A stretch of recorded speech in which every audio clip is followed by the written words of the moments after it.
presents Game 5 of the 1980 World Series. The National League champions, the Philadelphia Phillies, versus the American League champions, the Kansas City Royals.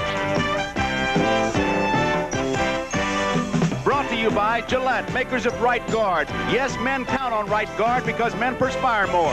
By Lowenbrow, when you want the taste of a truly great beer, there's really only one. Tonight, let it be Lowenbrow. By Allstate Insurance Companies, you're in good hands with Allstate. And by Ford and your local Ford dealer, who invite you to test drive the new 1981 Ford cars and trucks.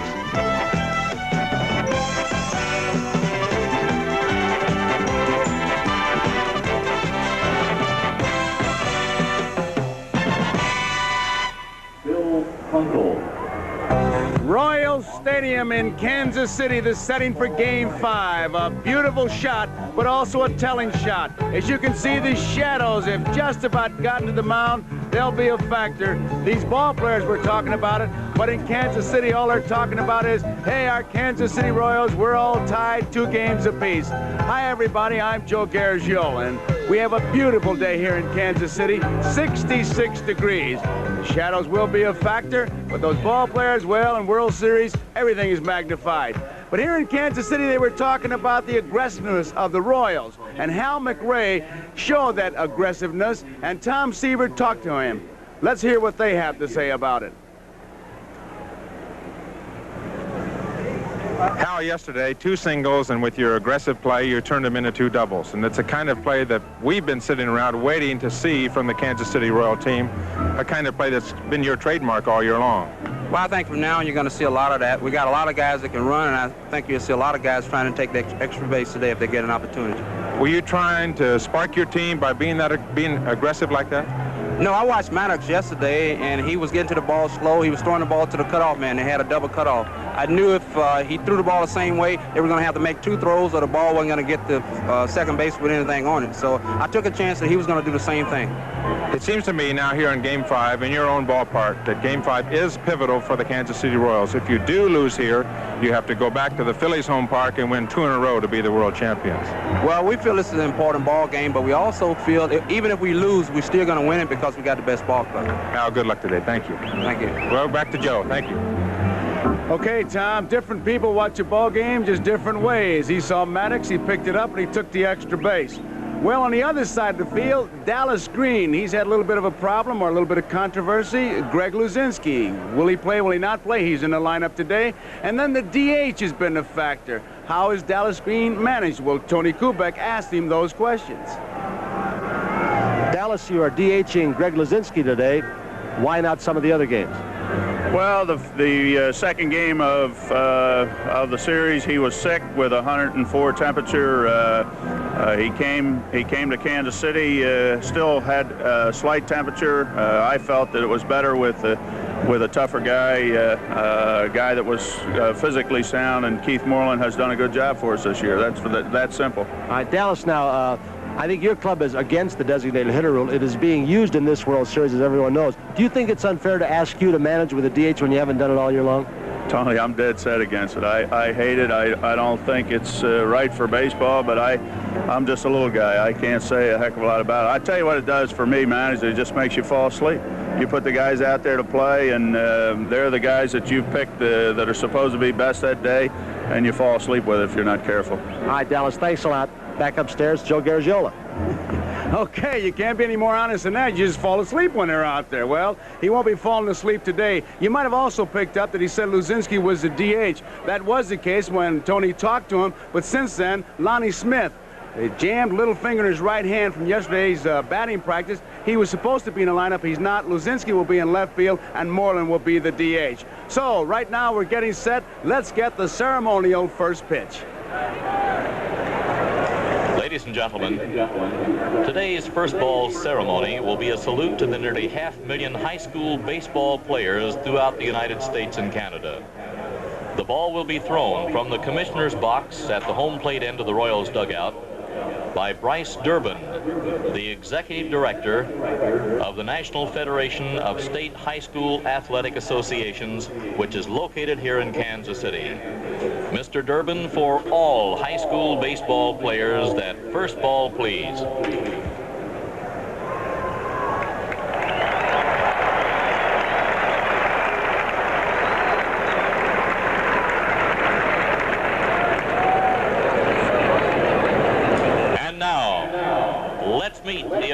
American League champion Royals.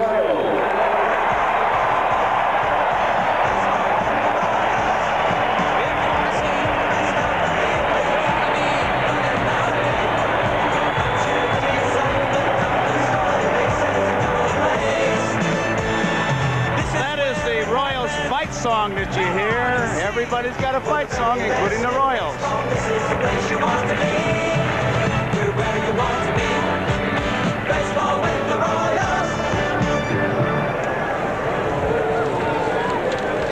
Ladies and gentlemen, an invitation to stand and salute the colors as presented by the U.S. Army Color Guard from Fort Leavenworth, Kansas, under the command of Specialist 5th Class Melvin Berkeley.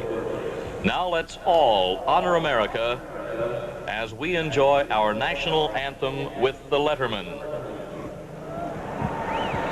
Oh, say, can you see by the dawn's early light what so proudly we hailed at the twilight's last gleaming, whose broad stripes and bright stars through the perilous fight o'er the ramparts we watch were so gallantly streaming, and the rockets' red glare, the bombs bursting in air, gave proof through the night that our flag was still there. Oh, say does that star-spangled banner yet wave o'er the land of the free and the home of the brave?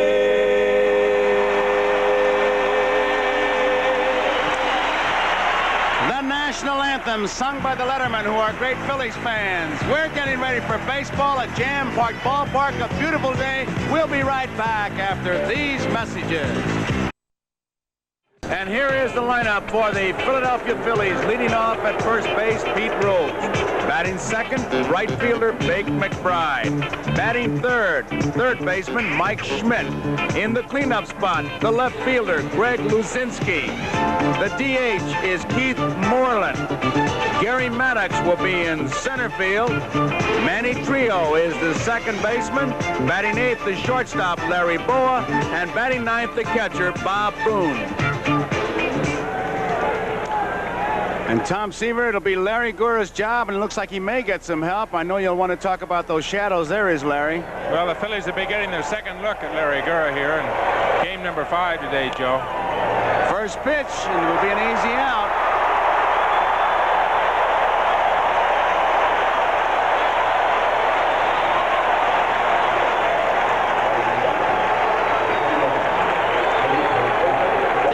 So many times is to try and get Larry Gura early before he settles down. I wonder if that's what Pete was thinking about, jumping on that first pitch. Little sinker ball. Many times, Pete, the first time if he goes up and he'll look for one pitch, if he gets it, he'll go to swinging at it. Rose was 3 for 15. That brings up Bake McBride. He's 7 for 15, 467. Takes the first pitch low, ball 1. You've been hearing a lot of the sounds around home plate with our microphones. You'll really hear Dutch Rennert call out a strike. We'll try to time it to really give you a full listening.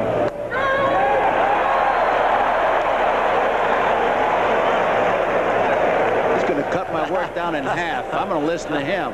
Dutch Rennert. I think the audio man said not so loud. 2 balls, 1 strike. It's very rare that an umpire will say ball or strike. Remember, someone would say, but he really booms it out.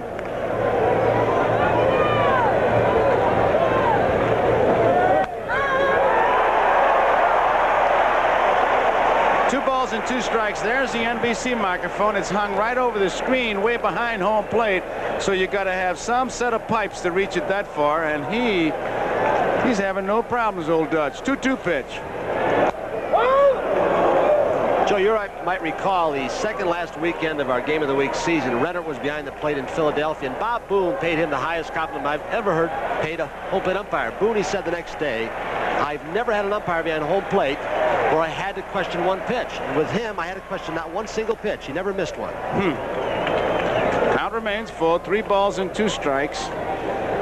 He reminds me so much of Al Barlick, who now supervises National League. You never had any problems listening to Barlick. You could be in St. Louis, you'd hear him in Springfield, Illinois, where he lives.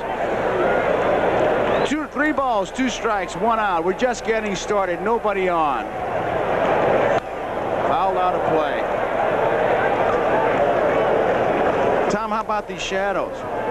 Well, the shadows at home plate, Joe, definitely an advantage for the pitchers. You can see at the start of the inning, actually the shadows at the mound were right in Larry Gurra's eyes, and they've gotten off of him.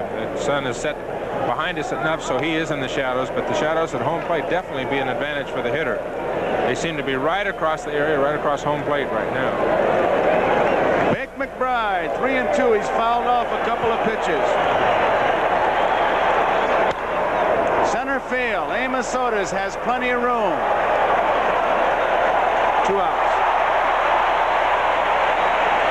You can see how Clint Hurdle came over from right field. The problem spots with the sun, not on that high one, but a ball hit to Otis's left. That'll be in right center field. He might have a problem. For Hurdle in right field, if he goes to the right field line, he'll have a problem at times. And in left field for Willie Wilson, if he goes toward the left field line, he might look right into the sun.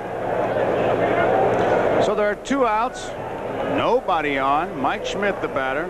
Schmidt, 5 base hits, 14 times at bat, hitting .357. He has 1 home run.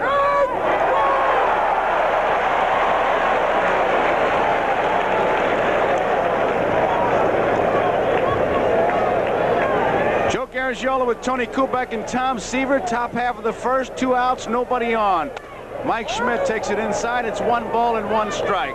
Pete Rose hit the first pitch right back to Gurra, easy out. McBride, 3-2 count, fouled off a couple, hit the ball to center field. A routine fly ball, 2 outs. And here's Schmidt. 1-1 the count. Fouled out of play, 1 ball, 2 strikes.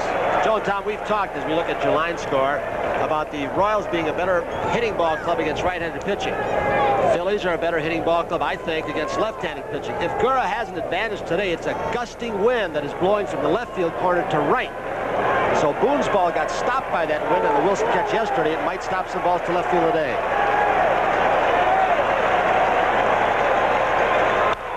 Popped up, foul territory, Porter coming over. He will not have a play. You know, Tony, another advantage that he does have is pitching in this ballpark, which is not only the wind today, but those big spacious alleys, the big outfield, and Larry is very conscious of the home run, does not like to give up the home run. Of course, no pitcher does. There you see his stats from game 1. Pitched 6 innings, gave up just a couple of runs. But his is a ballpark where you can give up that long fly and not have to worry that much about the home run. I think as in Philadelphia, he was a little bit more concerned about the home run. There's another home run hitter in Greg Luzinski on deck. 1 ball, 2 strikes, 2 outs. Time called now.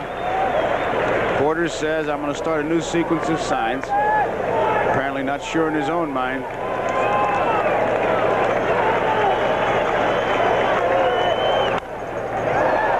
Left field, Willie Wilson says, I'll take it. 3 outs. 3 up, 3 down for Philadelphia. We go to the bottom half of the first inning to score. Philadelphia nothing. Kansas City coming to bat.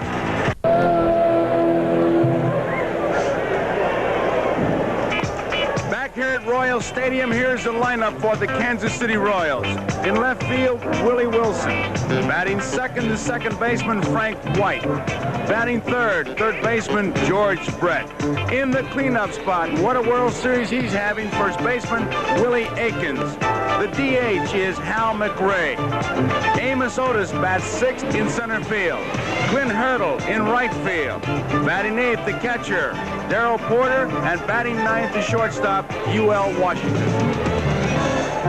And Tom Seaver, that's a strong right arm out there on the mound. Strong Marty Bystrom, 6'5", 200 pounds. Joe, 22 years old, was called up from the minor leagues.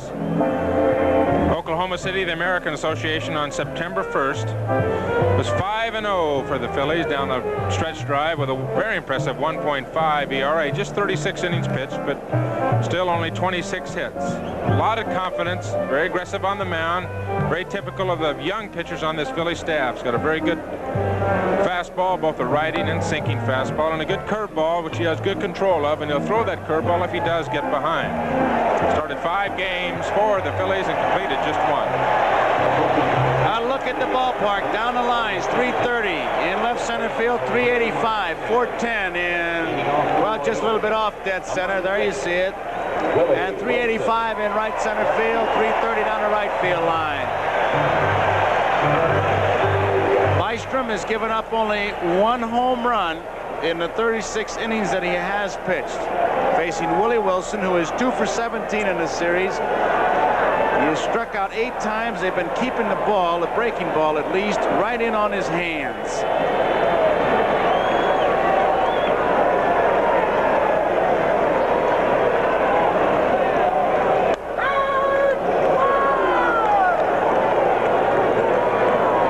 Strike, fastball. No score. Bottom of the first, nobody on. Leadoff man.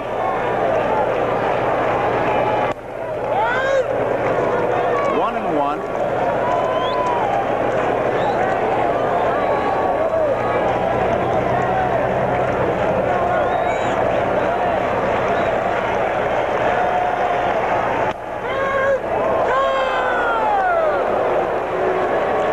Sure has struggled in this World Series, hitting just 118, left side, .083. Stolen 2 bases. Here's where they come with the curveball, and there it was. 2-2. May try it again. 2 balls, 2 strikes. He got 2 quick strikes to the fastball. Now he's got him crippled. They're not giving him strikes in there. When they get ahead of him, 2 strikes, they go inside bad. 9 strikeouts for Willie Wilson on a curveball. The record is 11 strikeouts. A good example of the way they've been pitching to Willie Wilson. Hard stuff in, and then when they do get 2 strikes, come back with a breaking ball, and you can see it break right down underneath Willie Wilson's bat. Marty Bystrom, a young pitcher, has a very fine curveball. Here is Frank White. White has 2 base hits, 18 times at bat. That's a 111 average.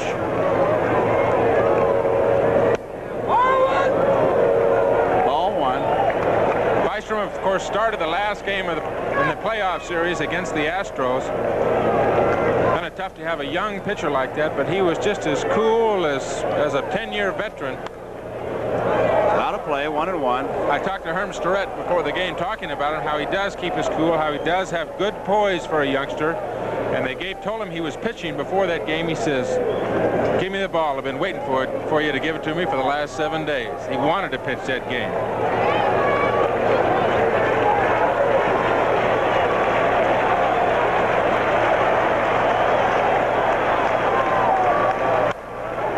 Pete Rose, 1-hand grab. Bystrom covers in time. White is out. Nice play by both Rose and Bystrom. You know, one thing that's significant, I think, about Rose's play at first base, Joe, the way he has played down there on balls that have been hit to him, even though he has hit balls to him that he can get back to the bag and beat the run of the bag, he makes that pitcher come over to that bag. I've not seen him on a play like that go to the bag himself. And that forces that pitcher to hustle over to the base. The pitcher will never get lazy when it does that. Even if Pete is just a few feet off the bag, he seems to want that pitcher to come all the way to first base. So there are 2 away, and here is George Brett. Brett 6 for 15. That's a 400 average. He has 1 home run, 2 runs batted in.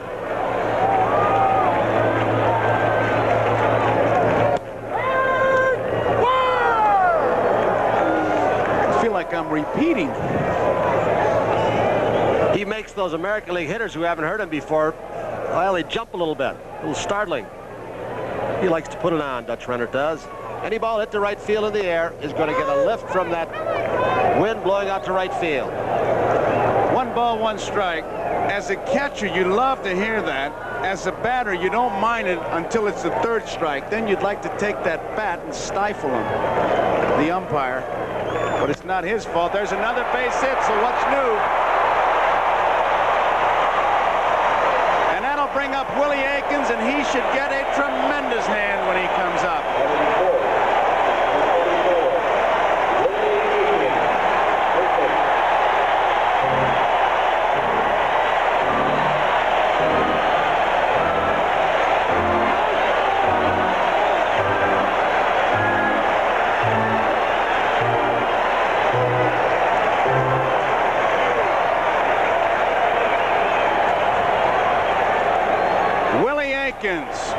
Who right now, I would have to say, would get my most valuable player vote, but he and George Brett are neck and neck. How do you guys feel? That's 2. He'd get mine at this point also. Aikens got mine, Joe, no question. Well, let's settle that in a hurry. We've got a few games to go, though. Right. He's got 21 total bases, leads. He's got 8 runs batted in, leading everybody. He's got 5 runs scored. He's got 4 home runs. 1 ball, no strikes, 1,400 slugging percentage. He's got that, and he's got his back foot out of the box. And Dutch Renner, just before the ball was released, took a glance down on the first pitch to see if his foot had moved out of the box. See what Renner said, there, you see him nod down, look at the foot. Now he can't anymore. There goes the runner, pulled foul. I might add, I asked him about his name because with some, well, it's not controversy, but some people call and some papers have written. So he said, my name is Willie Mays Aikens. But when I play baseball and they announce me and when you fellas talk about me, I prefer Willie Aikens. So that's what it'll be. His name is Willie Mays Aikens, but that's what we'll refer to, Willie Aikens.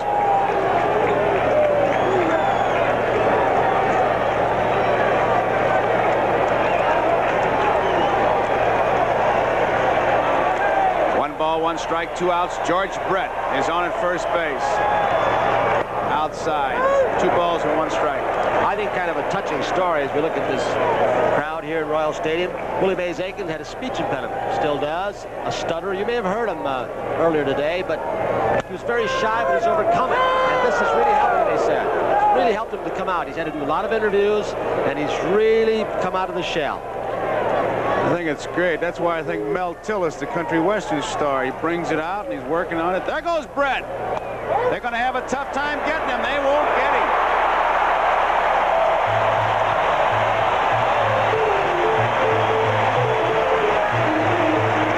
One thing a base stealer wants to know, and I talked to several of the coaches about Bison, they said he is slow to first base and very slow home with that high knee kick. Brett stole 15 bases during the regular season. Very low for him because he had ankle problems.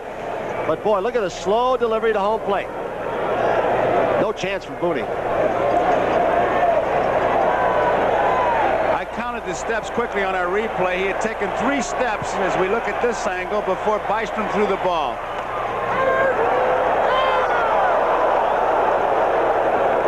Called out on strikes, so that ends the inning. We complete 1 inning of play here. The score, Philadelphia nothing, Kansas City nothing. And 2 out. Like this behind Larry Gura.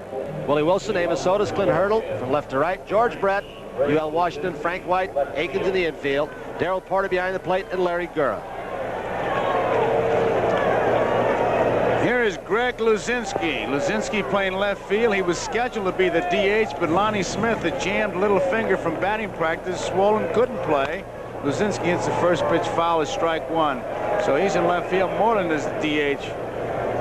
Been a little bit of controversy swirling around this big guy. He was sick in Philadelphia, but said yesterday, at least was quoting the paper, I wasn't sick, I could have played. Dallas Green told you, Tony, that he couldn't play or didn't play him because he was sick, so... Luzinski said he was sick one day, that he was unable to play. 1 ball, 1 strike. He might have been sick of Green telling him he couldn't play. Well, you've got to figure that his bat's got to be in the lineup for this ball club. He's had some good years for them, not the last couple, but he did get 2 game-winning RBI hits, home run and double in the championship series. His bat is very valuable. 1 ball, 2 strikes. Of course, as everybody knows, as we look at Dallas Green, Luzinski is in the lineup for his bat. He's not what you would call a good outfielder, although much improved. 1 out. That is something you will see, I think, Gura do more of today. Go inside, as you talked about this big ballpark, And with the wind gusting again, if he does make a mistake inside, that wind might hold the ball in. So he may challenge hitters a little bit more, go to a little more off-speed stuff at times, let the right-handers pull the ball more often. Here's Keith Moreland.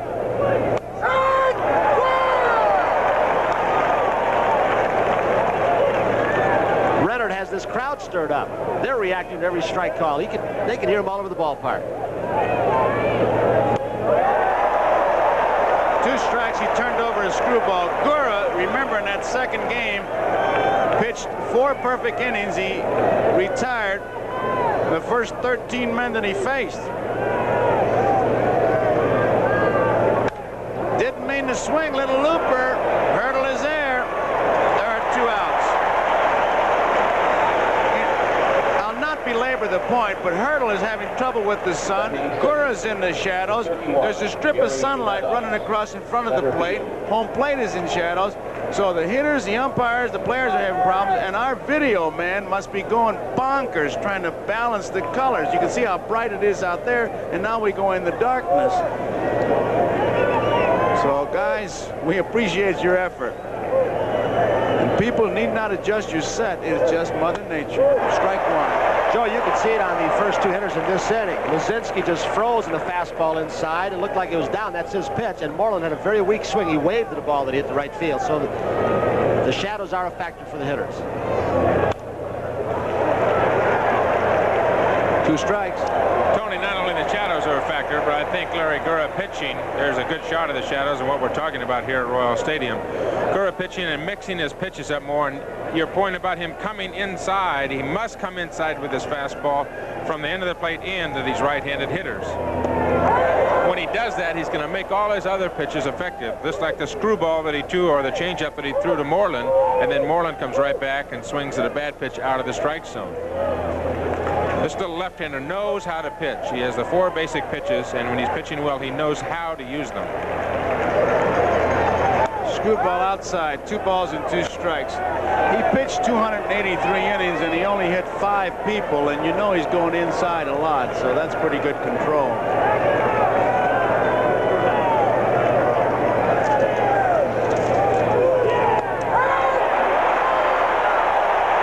Gura with the second strikeout. Both called. Is now retired 6 men in a row. And this Kansas City crowd really reacting not only to Gura's pitching, Renard's umpiring. We go into the bottom half of the second. It's the Philadelphia Phillies and the Kansas City Royals. Nothing and nothing. And due up.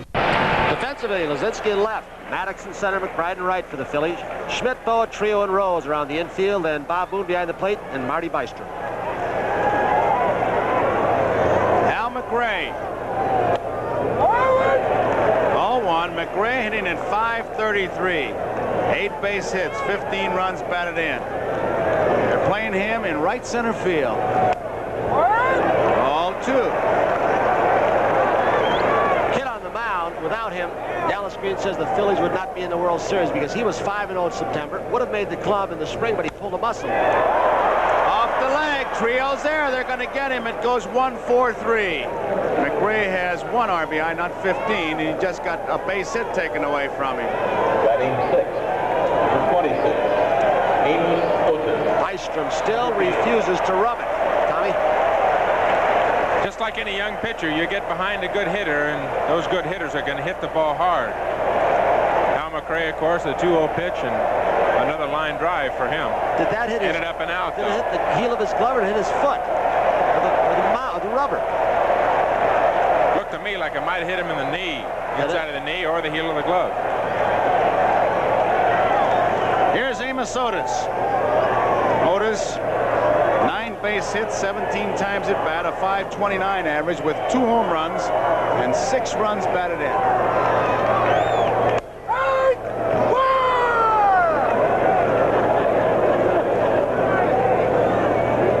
After this batter, I'm going to ask Luciano if anybody ever told Renner do a little more quietly? They're going to check the bat. He's going back. We're going to ask you right now. Anybody ever tell him, hey, let me hit and be quiet? Hey, when I first started out, I was as loud, if not louder than him, and every batter used to say, "Will you shut up? Keep that down." It drove them crazy for all pitches. They really yelled, and I had to shut up because they kept telling me, "Don't do it, don't do it."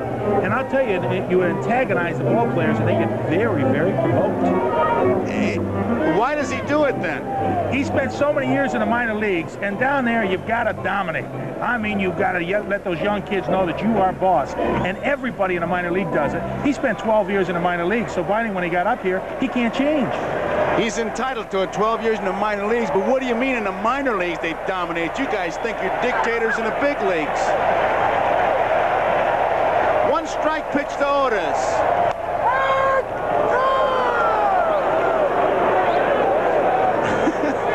To laugh, thinking in the minor leagues there'd be 10, 20 people in the stands. He must blow them out of the ballpark when he did that. 2-strike count on Amos Otis. No score, bottom of the second.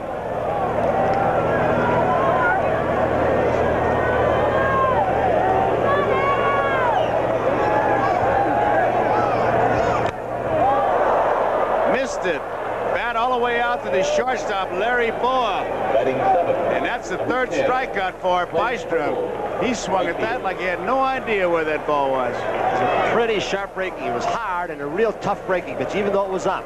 He threw him very tough, Tony. He threw him a good pitch on the black. The pitch before that, and comes back another pitch on the back. And you can see how Amos Otis looking at that young pitcher on the mound.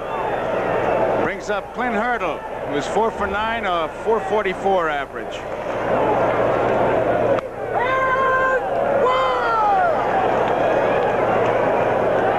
Strike. 2 outs, nobody on, no score. We're in the bottom of the second.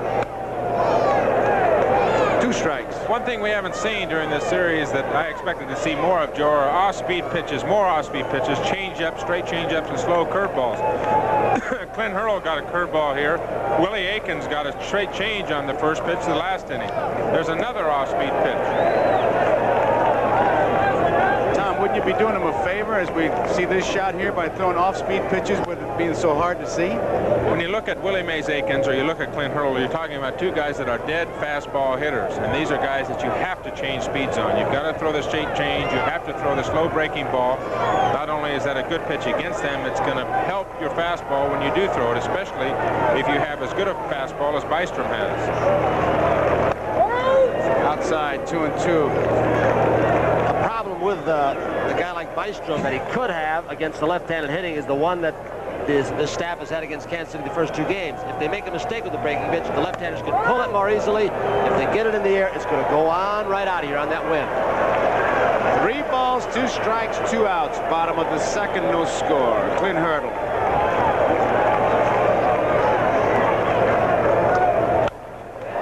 Larry Boa at short. In time. 3 up, 3 down. We complete 2 innings of play here. The score: Philadelphia Phillies, nothing. Kansas City Royals, nothing. And due up for Philadelphia in the top half of the third, it'll be Manny Trio, Larry Boa, and Bob Boone. And we'll be right back after these messages from your local station. Our vantage point is behind home plate, but in center field looks like there's some bugs swirling around. Let's get a report from our expert on bugs, Merle Harmon. Joe, there may be bugs in center field, but there are none here behind home plate. I know because of the closeness of our lens and our big lens in the center field camera that those of you watching at home probably see those things flying back and forth, but there's none here at home plate. At least it's not bothering the hitter or the pitcher or catcher. Okay, Merle, first pitch, center field. Amos Otis is there, and there's 1 out. That's the tough spot. That little looping, soft, semi-line drive in the sun, and Otis had to battle it. 7 men in a row retired by Larry Gura. Brings up Larry Boa. Boa with 7 base hits in 16 times at bat, 438, no home runs, 2 runs batted in. And they play him on the line against well, he's batting right-handed. Hurdle is not as far over in right field as Wilson would be in left field, is what I'm trying to say. First pitch, base hit. There's the first hit of the game. Darrell leads this series. Stolen base, he's got 3. We told you many times about the surprise steal off Leonard when Phillies were 4 runs down. They played him right. He's a straightaway hitter, more right-handed. Hits it up the middle. From the left side, he hits the ball to left field. Gura's move, I can't remember that it's that good. He changes his rhythm. Not that good a move, Tony, but he has he holds runners very well. He's got such a kick that they can't tell if he's going home or coming to first base. That was it right there. You just called it. Ball 1, Bob Boone. Boa with the first hit for the Phillies. Also leads in stolen bases with 3. They've got a hit there with Boa on the bases and Boone in the batter's box. No score. Top of the 3rd. 1 out.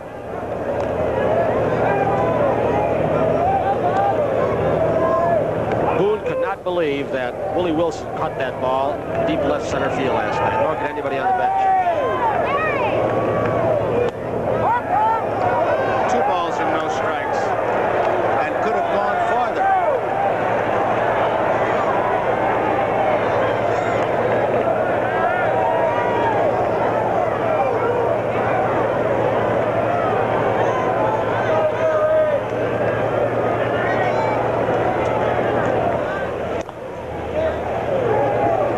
Give you the same look twice. He'll hold the ball, he'll pitch a little quicker, he'll kick the knee one time, he'll give you a different head motion.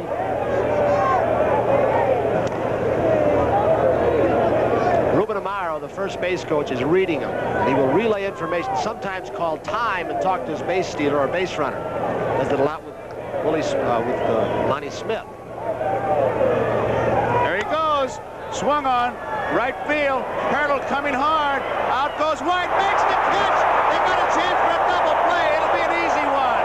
Boa is doubled up. Look where Frank White ended up. Way out in right field.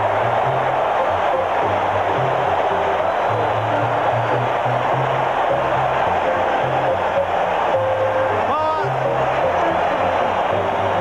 stopped between first and second, and then he said there is no way he's going to get it. Then he took off again. This ball is in short right field. Look at the composure he had, the presence, the instinct, call it what you want, to get the ball back in the infield. Ruben Amaro, watch him. Watch Bo's reaction, Tom.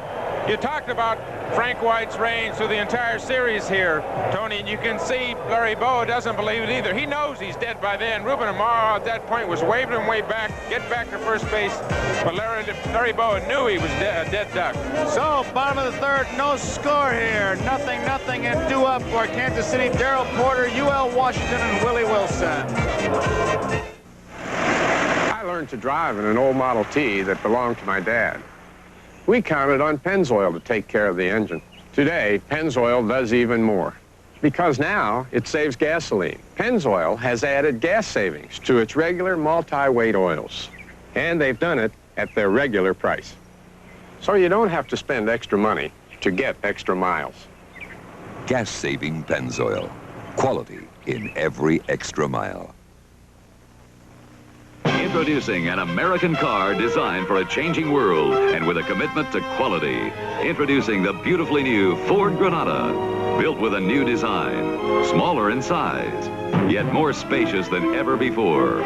Built with Granada's highest mileage ratings ever. And built with Ford's quality control system. 38 different inspectors examine every single car. The new Granada. Built for a changing world from Ford.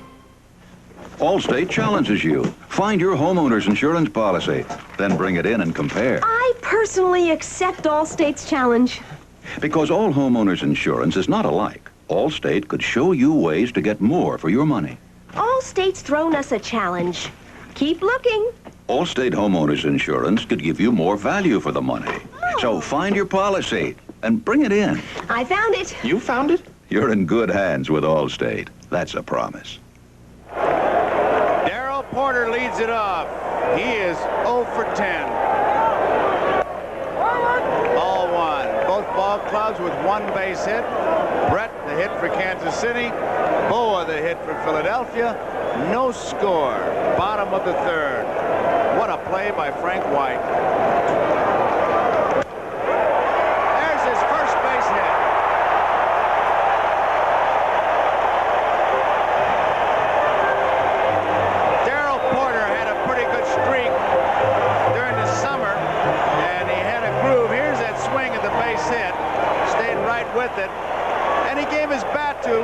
his friends.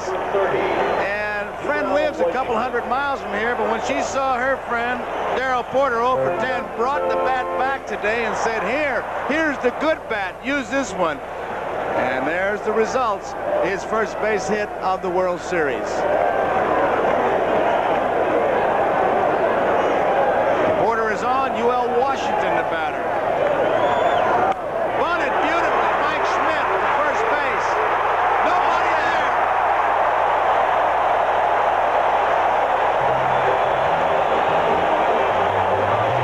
Schmidt very wisely and somehow came up, and most third basemen would have let that ball go, and you've got maybe one run home. Watch this. How he hung on to this ball, I don't know.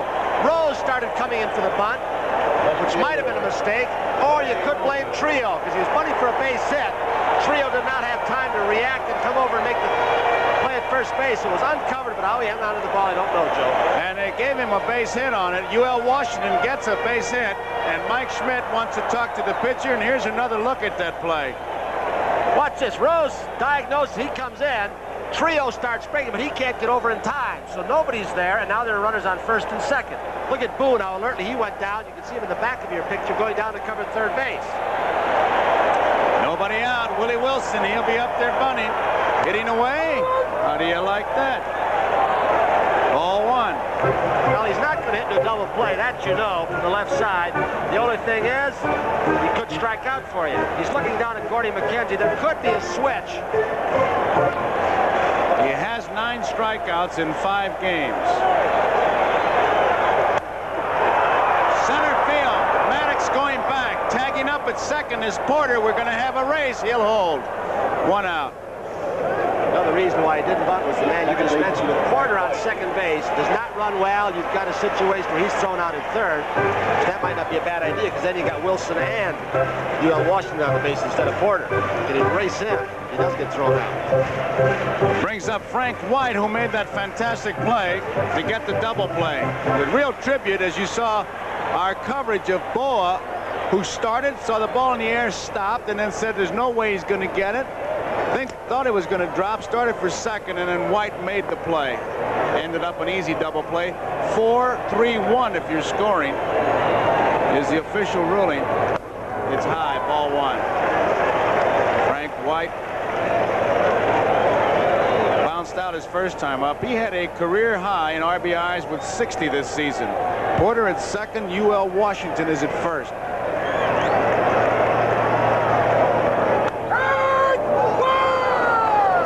Shadows, Joe, have moved right into the pitcher's face. Marty Bystrom, when he comes to deliver the ball now, gets a good shot of sunshine right across his eyes as he delivers the ball. It's not really, I don't think, an effect, let's say, his control, but it could affect if he gets a line drive hit back at him.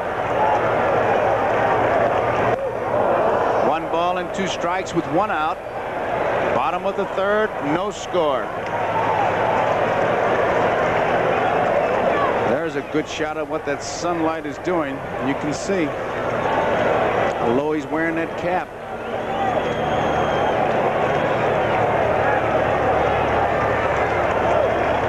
This pitcher's face is completely in the sun. You can see on that shot, popped up. They're calling it an infield fly as Trio hauls it in. So they're 2 away. Now it brings up George Brett.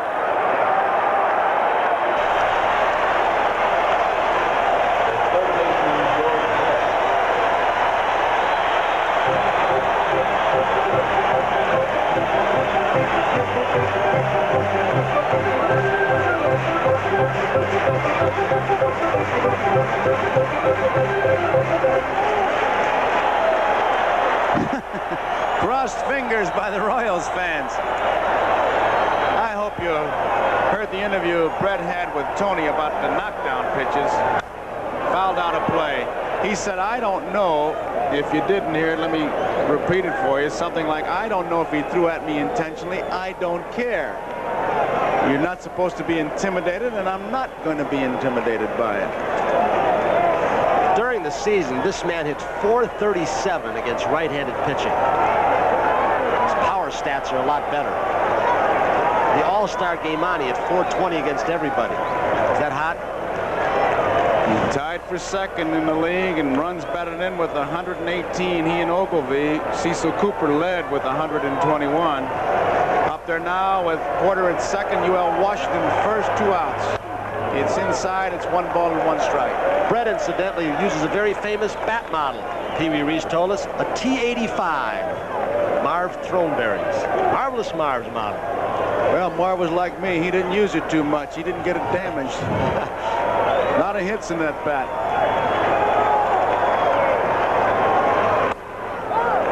Two balls and 1 strike.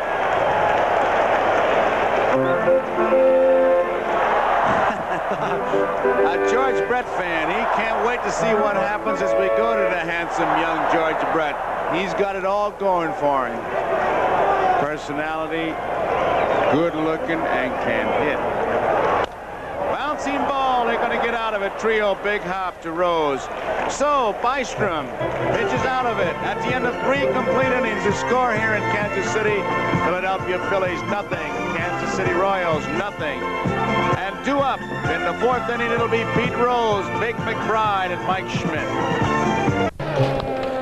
So, our Goodyear blimp, once again, America. There she is, and our pilot, Captain Don Woolley, giving us this great shot of the Harry S. Truman Sports Complex, Arrowhead Stadium, and Royal Stadium.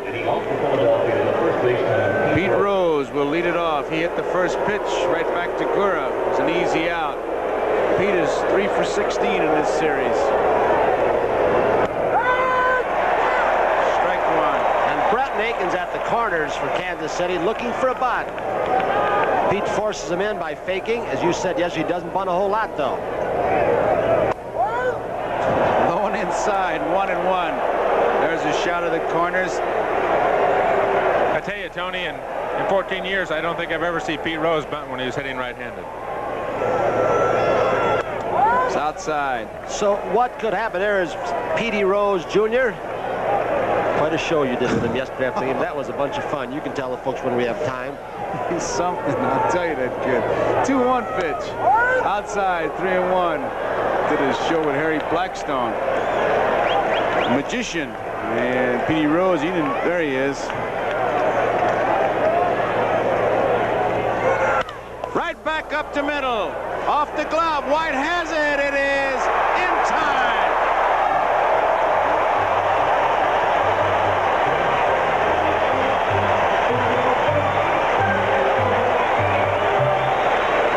We've seen a good example of what happens when a pitcher gets behind. Marty Bystrom got behind Hal McRae. He hit a line drive, and here's Pete swinging at a 3-1 fastball. It had a good chance of taking Larry Gura's right arm off. And like McRae, deflected right to the second baseman, and the pitcher gets an out of it.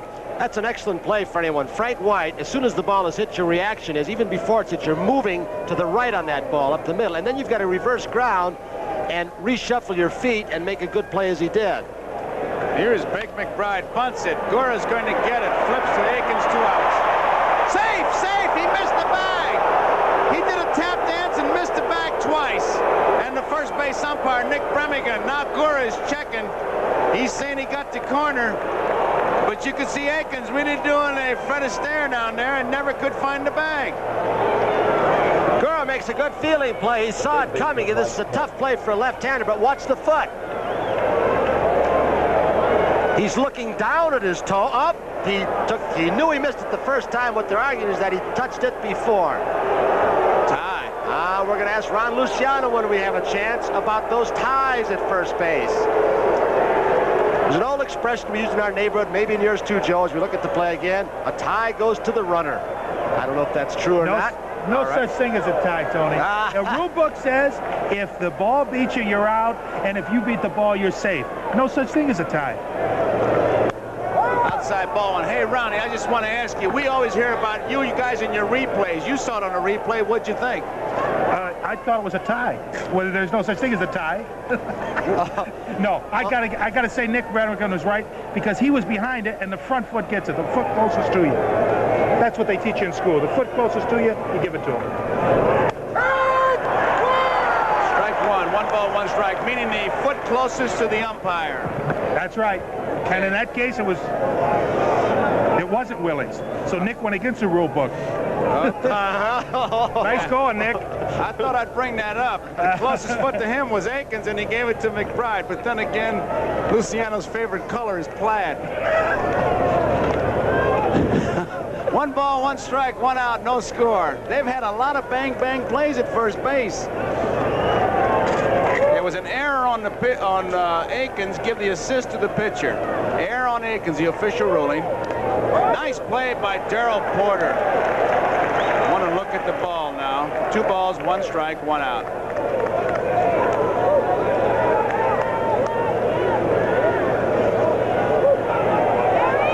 Now with the pitcher and the batter all in the shade, it is still not perfect because there is a real glare off the center field fence. But I think it's a little better right now to hit. Still not ideal conditions. He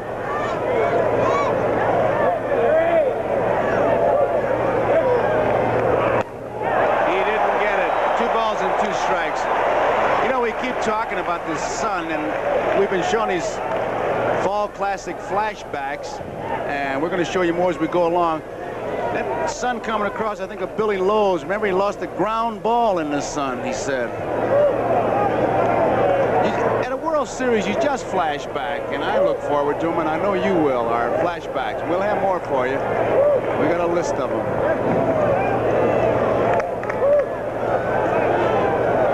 Two balls, 2 strikes, 1 out, no score. We're in the 4th. Good shot. You see exactly what McBride's seen, the move from Gura. There's the foot action you talked about, Tom. A lot of pitchers cheat and step halfway between home plate and the first base bag, the left-handers. Gura tries to do it with knee action, head movement, and steps pretty much directly toward first base. He did that time. Well hit. Center field. Otis is going back near the warning track. It is a home run. 2-0 Phillies.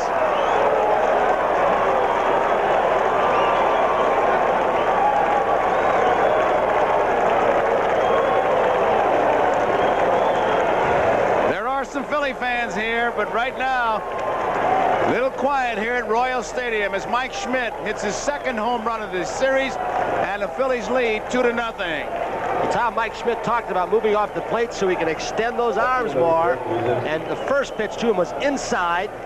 They tried to jam him, he laid off, and then they went away, and Schmidt really extended the arms. Well, Mike Schmidt, you're looking at one of the strongest hitters in the major leagues. And if you give him a chance to extend those arms, he's definitely going to hurt you. Gura threw him 5 pitches. Of the 5 pitches he threw to Mike Schmidt, 4 of them fastballs, and that one he got out of over the plate and hit it a long way. 1 strike on Luzinski. Nice play by Brett. Backhand, long throw. Beautiful. He gets a nice play.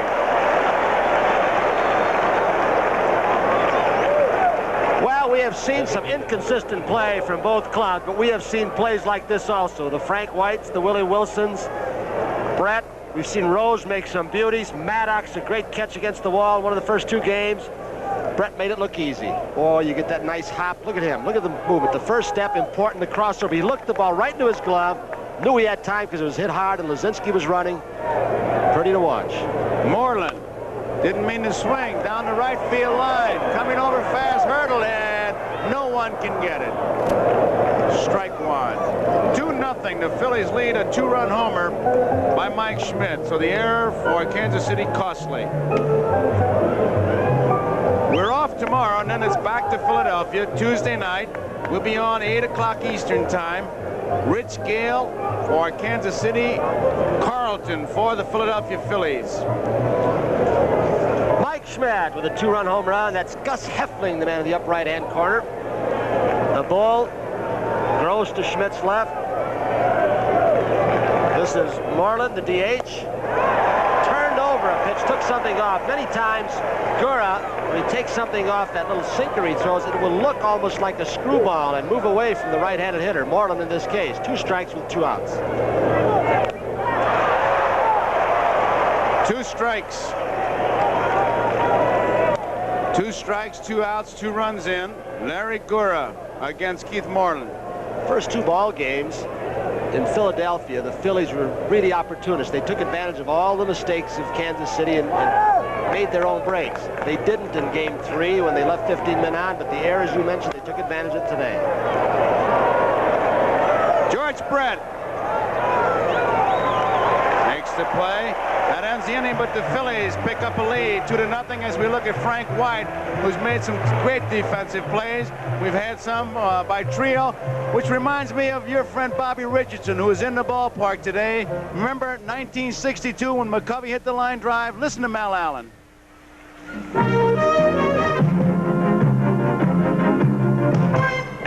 Ralph Terry on the mound for the Yankees, 2 out, bottom of the 9th inning, 7th game of the World Series.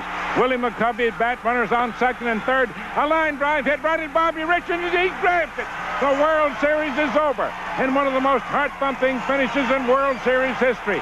1-0 New York. The Yankees win the series 4 games to 3.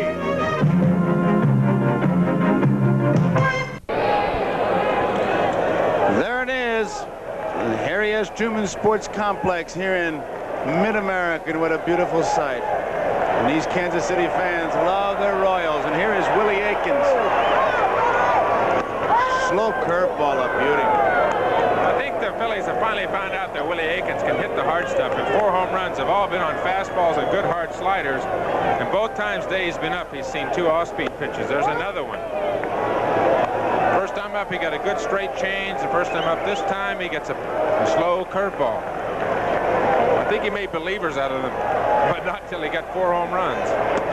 There's another one. 3 off-speed pitches in a row, and it's 1 ball and 2 strikes. And there's a lady who, well, she's going to keep knitting while she roots for her Royals. Baseball fans come in all sizes and shapes. He didn't fool him that time. Base hit. He took it to the opposite field. Everything was off speed, and Willie said, I can hit that. You throw the rosin bag, I'll hit that. He got the ball upstairs, but I think the Phillies might be surprised because I've seen him before. He is a straightaway or left center field hitter.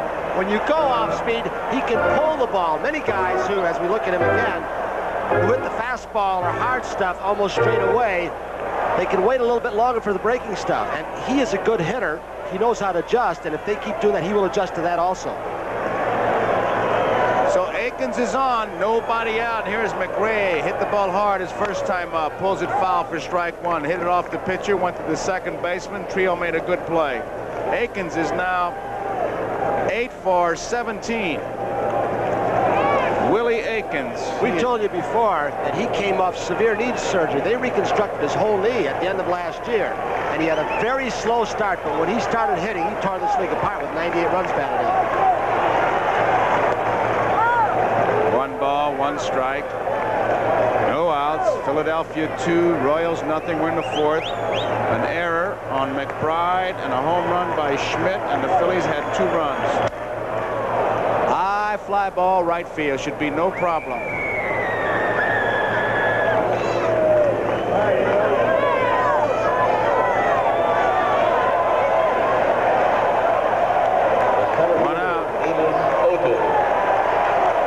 Tonight we have a special family episode of Chips. Monch and John help a young Indian boy protect wildlife from deadly poachers, and then they murdered his wife and his child. Now he's riding for revenge. Clint Eastwood is the outlaw Josie Wales, starting 8 o'clock Eastern time here on NBC. Rose down at first base, not holding Willie Mays Aikens.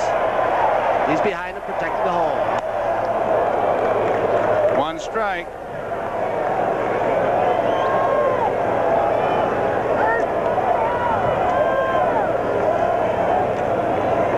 Check that baseball.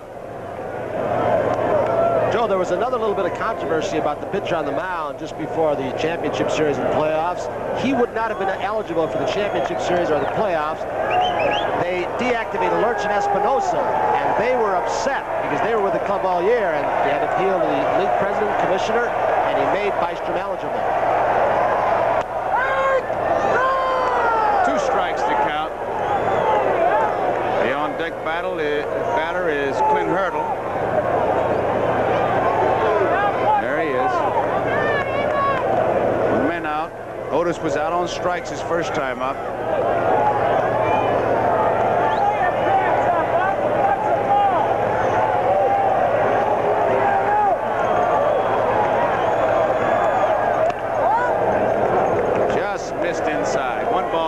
strikes, 1 out. Tom, this kid, they always talk about a young kid who knows how to pitch. This kid has a command of that strike zone when he's in his groove.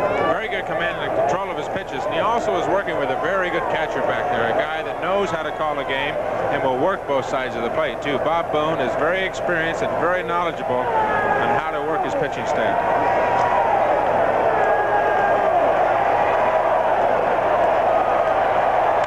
Well hit, base hit, left field. Akins, round second, he'll hold. Otis looked like he might have jumped on a high curveball. Amos Otis struck out the first time up on 3 pitches, Tony. 3 perfect pitches. The first 2 pitches up this time were perfect pitches. And then a ball inside, and there's the mistake, and that's the mark of the good hitter. The hitter that hits the pitcher's mistake. That's the first pitch that's been a mistake that Otis has seen from Bystrom. So the Royals have the tying runs on base. Akins at second. Otis is at first. 1 man out. Hurdle pulls it foul. Strike 1, an off-speed pitch. I don't know if that's the scouting report or if Bystrom has developed a romance, because you pitchers, you do fall in love with the off-speed pitches. Well, it depends on who the hitter is, Joe, and I think the scouting report on Hurdle and Akins are good, dead fastball hitters. And there's an example of throwing the first pitch off speed and coming back with a fastball over the inside half of the plate, and the hitter is taken by surprise. That's pretty good pitching right there, and that's, I think a lot of it goes credit to the catcher behind the plate as well as the young pitcher on the mound. 2 strikes on Hurdle, 1 out. Tying runs are on. Akins at second. Otis is at first. 2-0. Phillies lead. Bottom of the 4th. Outside. Booney is setting him up for something. That pitch is working. Wasn't that far off. He can go either way. He can go with a fastball or he can go with the off-speed pitch. Let's see what he does. Sophomore center field camera after the signs. Watch where he points when he wants the ball. Fastball inside, looks like. Outside. Got him. You saw him shift outside. If Hurdle was kind of looking or peeking, and then that target was inside. Booney does a good job, and Hurdle is out on strikes. Watch him now. See him go outside, but that ball, now he'll go back inside, because that's where he's signaled. Good piece of catching. Sometimes that gets lost. That's a 4th strikeout for Bystrom. There are 2 outs. And here is Porter, who got his first base hit of the series his last time up. Strike 1. Akins is at second. Otis is at first. This game much more critical for the Royals than for the Phillies for them to win. They faced lefty after an off day, Carlton, and they're going back to Philadelphia for 2.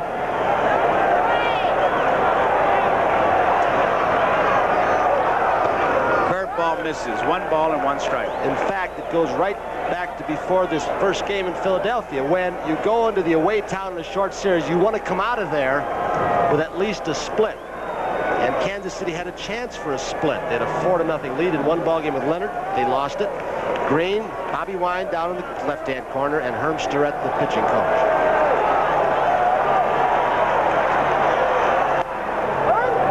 Outside, 2 balls and 1 strike. There's a little bit of a play starting to develop that I can see right now between Boone, the catcher, and Boa, the shortstop, who they are seeing daylight between Akins, who's trying to get a good jump off second base. And if there's a lot of daylight, Boa's going to sneak behind him, and they're going to throw behind him.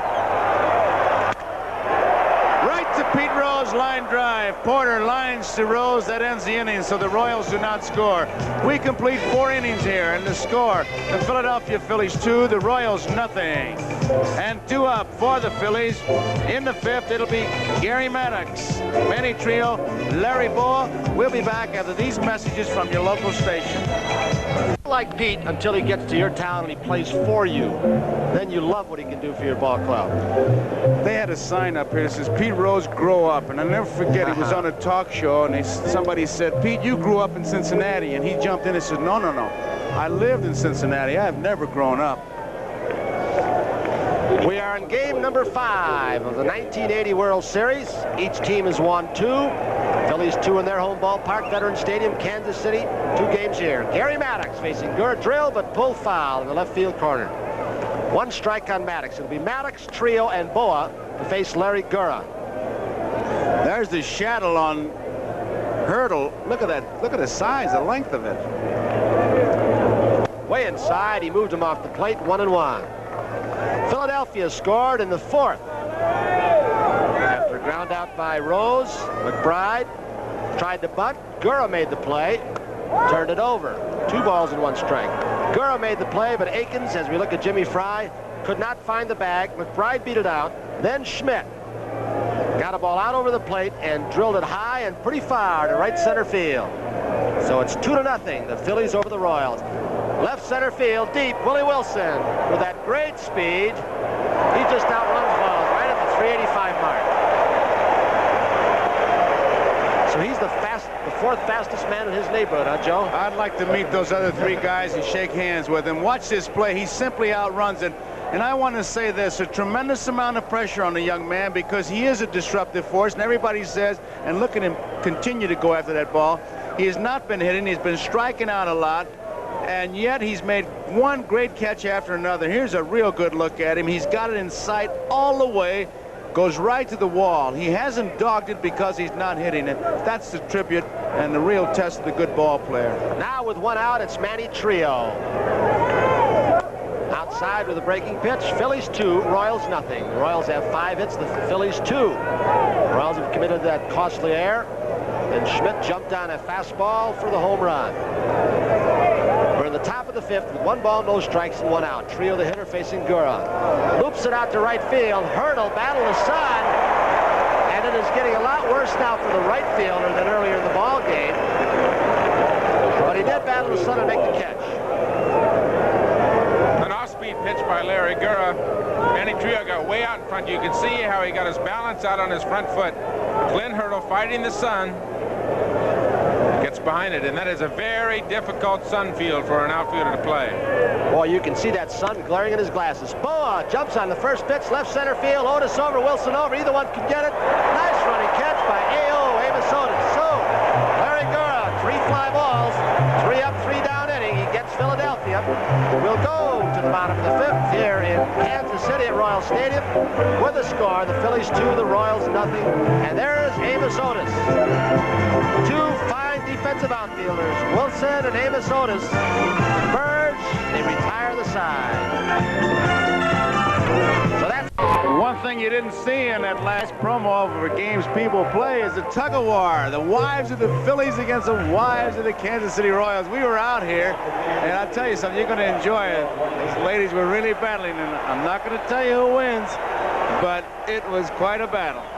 Well, that little dining area upstairs through those nice glass makes it comfortable. It plays havoc with the hot dog concession. Those people are watching this game in style. UL Washington, the number 9 hitter, Willie Wilson, Frank White. It's Marty Bystrom riding a shutout. Phillies 2, Royals nothing, bottom of the 5th. A Mike Schmidt 2-run home run after the error by Akins, who's had a great series offensively with 4 home runs, a triple, a game-winning RBI. Look out, Bystrom. Single by UL Washington right up the middle on the first pitch. Speed is on the bases, and Wilson comes to the plate. Washington 2 for 2 in the ball game. This telecast is presented by authority of Major League Baseball and is intended solely for the private, non-commercial use of our audience. Any publication, reproduction, retransmission, or other use of the pictures, descriptions, and accounts of this game without the express written consent of Major League Baseball is prohibited. Willie Wilson struck out in the first. 9th strikeout for him in this World Series. Flied out in the 3rd. Washington at first with nobody out. Bottom of the 5th, 2-0 Phillies over the Royals. Tom, do you have in your scouting report, and having seen Bystrom, about his move, does he hold runners on well? Herb Starrett says he has a fairly decent move to first base, but this big high leg kick, there's a good shot of a very quick move to first base. Very good. But his big high leg kick is slow delivery to home plate, and if the runners can get a jump, it takes Bystrom a long time to deliver the ball to Boone. He does have a good snap throw. He almost jumps and pivots on both feet. Louis Tiant has that kind of move. The American League. Schmidt close at 3rd for Wilson's great speed. UL Washington on your split screen to the right. Chop hits him in the batter's box. 1 strike. Marty Bystrom, just 21 years of age.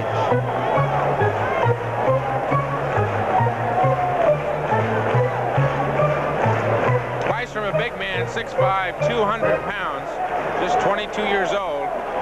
It's a very quick move, and you know, Ron Luciano, that almost could be considered a balk, it seems like, in the National League. Yes, that is a National League balk, but in the American League, that's not a balk. You're allowed to jump. And they're playing American League Park, so cannot be called a balk. Which, I've got to wonder, if you're going to play one set of rules in the National, one set of rules in the American, what do you do in the World Series? We got a DH rule. We're playing in the American League Park, so we're using the American League rules. That is not a balk. Well, it says you've got to step directly toward the bag to which you're going to throw it. He is stepping with his right foot first, and then you can't step directly to the bag with your right foot if you move it first. Anyway, 2 strikes on Wilson. Chop, it's going to be trouble. Schmidt stopped. He couldn't hold on. He might have had the force at second base. No chance for Wilson. He might have had a force on UL. UL also had a good jump time. So, nobody out. 2 fast men out. Frank White coming up. I don't believe he'd had a chance at anybody, Tony. Willie Wilson, this is what he's been wanting to do the entire series. Just put the ball in play to the left side. Mike Schmidt went a long way to his left, but I still don't think he'd had a shot at UL Washington at second base. You can see the disgust of Schmidt, but he would have had to make an outstanding play with that speed on the bases. He ran a long way to try and flag it down, Joe. Tony, in the 3rd inning, they had the first 2 runners on, and Wilson was the batter. They did not bunt. They're trailing by 2. Nobody out. First 2 runners are on. Let's see how he plays it this time. I would think he'd be bunting right here. I think he has to bunt. Schmidt and Rose are charging. He squares around. He's got a perfect bunt. It's going to be trouble. Schmidt just gets him by stride, and Trio has his foot stepped down at first base, but White does his job, advancing the runners to second and third. What a play by Schmidt. A perfect bunt by Frank White. Trio still hobbling around. He's got the ball as time is out. Don't know if he got kicked or stepped on. He makes Schmidt handle that ball. He got it by the pitcher, and I thought it might be a base hit too, and it was a do or die, and grammatically it's wrong, but effectively he'd do it. You've seen the Royals test Mike Schmidt at third base. He's made 2 fine plays. One here when he throws the ball, the play earlier in the game when he held on to it. Mike, for a big man, an outstanding third baseman. I'll tell you, he is something, and Frank White deadened that ball perfectly. Gets him by a full stride. Now it is George Brett. I'll tell you, the play that Schmidt knocked the ball down on Willie Wilson, that might have been a second and third situation, because Wilson, UL can run. He makes an outstanding play right here. But Brett, in the single, to right in the first, stole a base, and grounded out on a good sinker from Bystrom in the third. Schmidt and Boone going to have a meeting. You have first base open, but the situation in the bunt is the big play right here so far, because Brett, first base is open, but you got your cleanup man coming up. It's 2-0. I think one thing here is that you have to find out exactly what you're going to do. I'm surprised that Herm Starrett or Dallas Green has not come out of the Philly dugout. So Bystrom knows exactly what he wants to do. You're either going to pitch to Brett or you're going to walk him. You're not going to pitch around him. He's too good a hitter to pitch around. Either go after him or you walk him and load the bases and go for a double play and get Akins up there. That's Akins on deck right now. I think one of the reasons neither came out from the dugout, they relayed some information through Boone and Schmidt, veterans who can handle the situation. They didn't want to waste a trip and then have to take him out the second. But now it's Brett with 2 men on. Phillies lead 2-0 at the bottom of the 5th. 1 strike, says Dutch Renner. George Brett, outstanding with men on base. 1 ball, no strike to Brett. Out of play, 1-1. 1 out. I think to put in focus, when you're catching, the worst thing that you can have happen is to have a manager, and they say it in many different ways, but it always comes out the same. Don't walk him. Don't give him anything good to hit. Now, if he hits a bad ball, you don't even have a chance to say anything to the manager. You're a bunion head as soon as you step in the dugout. 1 ball, 1 strike, 1 out. Phillies lead 2-0. Runners on second and third for the Royals, and Brett the hitter. He'll score 1. Trio over to Rose. UL Washington scores. It is 2-1. Willie Wilson goes to third. And we'll keep Willie Wilson as UL Washington gets the congratulations. He started off this inning with a single up the middle. And now Bystrom will have to make a decision. Does he pitch from the stretch? Will Wilson destroy his concentration to the most important man, Willie Mays Aikens, at home plate? Will he take his windup? RBI for Brett. First Royals run in game number 5.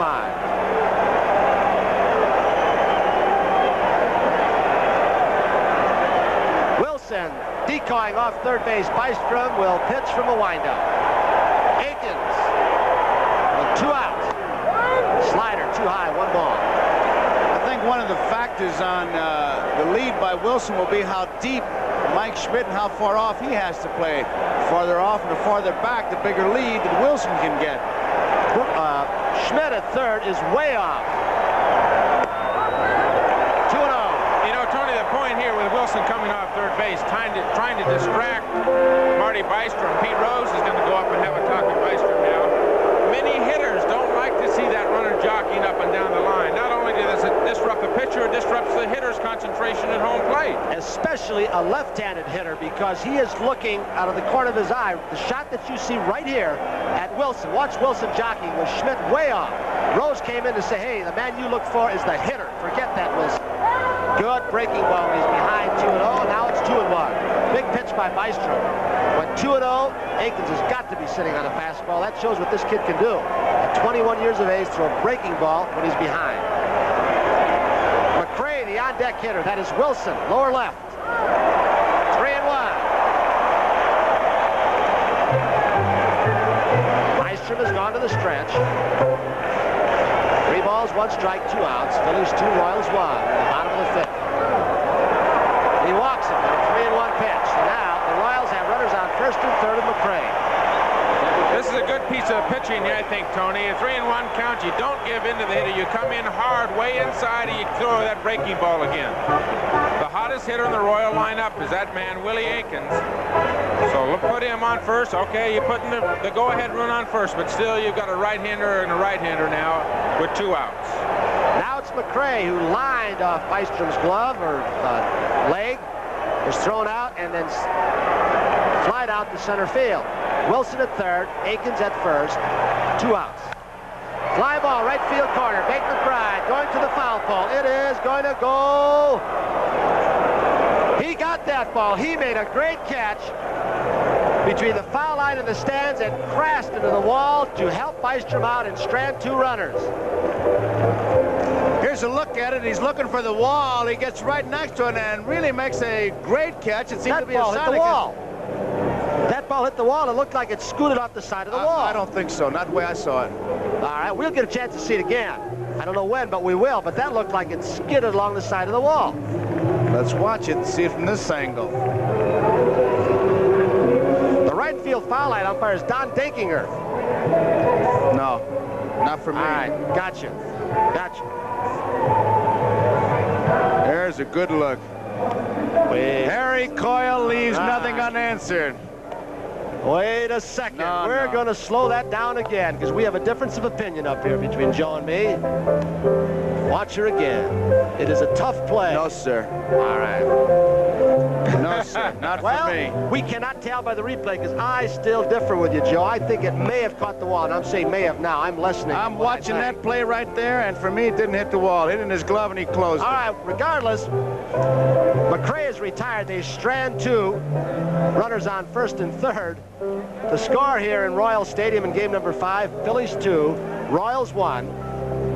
Royals with 7 base hits, Phillies 2. Larry Gurr on the mound. There's your line score. After 5, he made a good play. He made an excellent play because he was playing McCray in right center field. Right now, we're going to pause briefly for station identification. This is the NBC Television Network.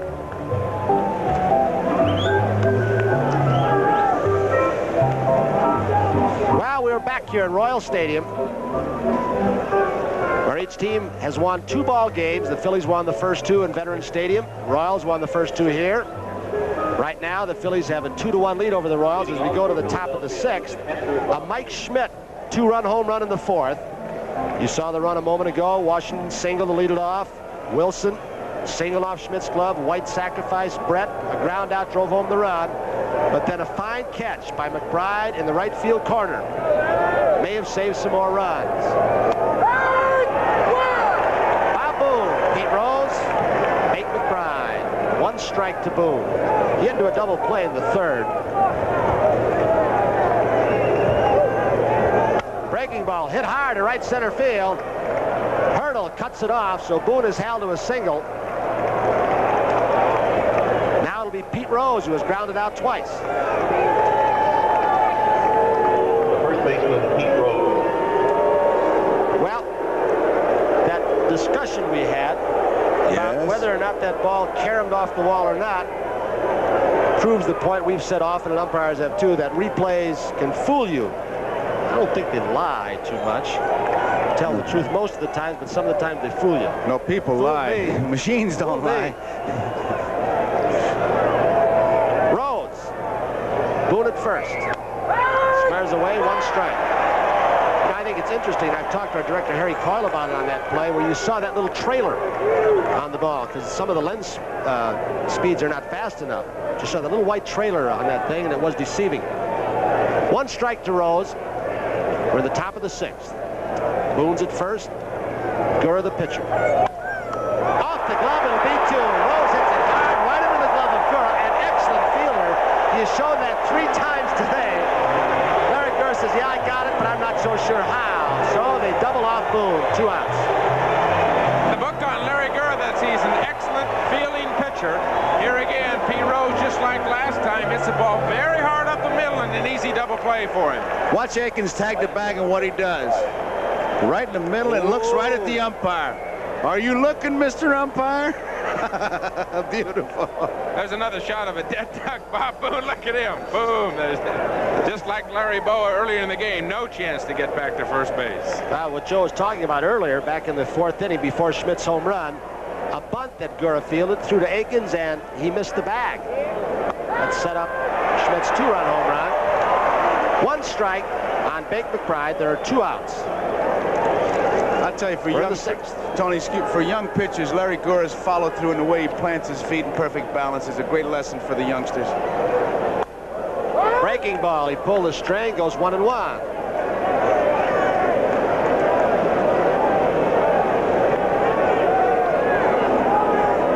Larry Gurr, he is a super athlete. Was a good swimmer, high school and college, Arizona State. Slider popped up, left side. Brett will be waved away. Look out! Willie Wilson came from left center field and almost ran UL Washington over. He really let out his speed that time. UL makes a nice play. They've got tremendous speed on this ball club, and you only refer to it as base runners, but on defense, look at this. UL makes the play right there as Willie Wilson could have made the play in the same way on a deep fly ball to left center field. Otis could have caught it, or Wilson. Well, going to the bottom of the 6th here at Royal Stadium. Phillies 2, Royals 1. It'll be Amos Otis, Clint Hurdle, Darrell Porter 2 up for Kansas City. Royal Stadium in the heartland of America. Kansas City. This World Series tied at 2 games apiece. Amos Otis, Clint Hurdle, Darrell Porter, bottom of the 6th. All the fans here, we hope you at home are enjoying this World Series. 2-1, Phillies over the Royals. Man you mentioned a while ago, Bobby Richardson in the ballpark, my former roommate. Otis has 10 hits. It is 3 short of Richardson's record of 13 in a 7-game series. Renner, 1 strike. Billy Martin in a 6-game series with the 53 Yankees had 12 base hits. Otis has had an excellent World Series thus far. Otis struck out, single left in the 4th, and a high breaking pitch. Otis takes a lot of time to get in the box, Tony. Gets out, fiddles with his feet, fiddles his gloves, makes sure his pine tar is right. There's no hurry to get in there and hit. 1 strike, Marty Bystrom. Breaking ball hit deep to left field. He hung a curveball. Lazinski is tied at 2.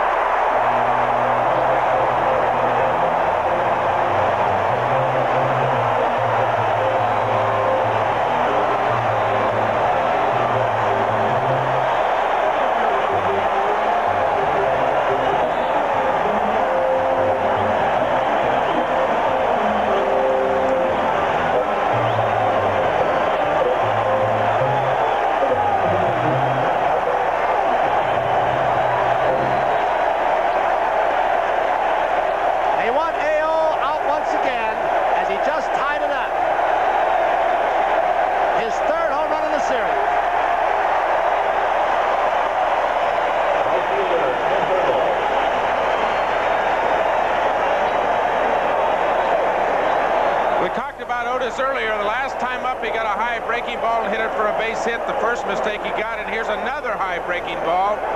Another mistake, and this time a home run. The mark of the good hitter is when he does not miss a mistake that the pitcher throws up there. Tom, the first part of the season coming off that finger injury that Otis had, there's the score, 2 apiece in the bottom of the 6th. He was missing those pitches. He couldn't hold on to the bat. But he finished off fairly strongly. He has 3 home runs in this World Series. There have been 11 hit. The Royals have hit 8. Drill to right center field past Trio. So Hurdle is on.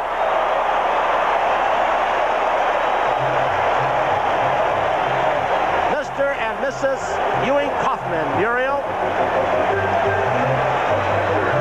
When this franchise started, Mr. Kauffman said, I will supply the money. There is Dallas Green, Bobby Wine to the left, and Herm Starrett. Kauffman supplied the money. He got a bunch of business people here, a unique organization. The Royal Lancers said, if you will go out and sell season tickets, I'll put up the dough. You can see how many people come to this ballpark. Nobody out, 2-2 ball game. Hurdle at first, Porter the hitter.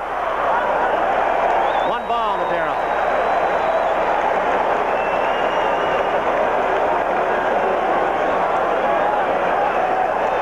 That imbalance in home runs, Tommy, and Philadelphia has some power hitters, but it is surprising to most.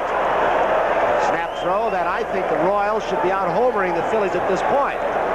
They haven't been a home run team all year long, the Royals. They've been an extra base team. They hit these alleys in this big park. Ground ball could be thrown. Hurdle is going to try from third. McBride's throw. Overthrows Boa. He is safe. Runners at first and third with nobody out.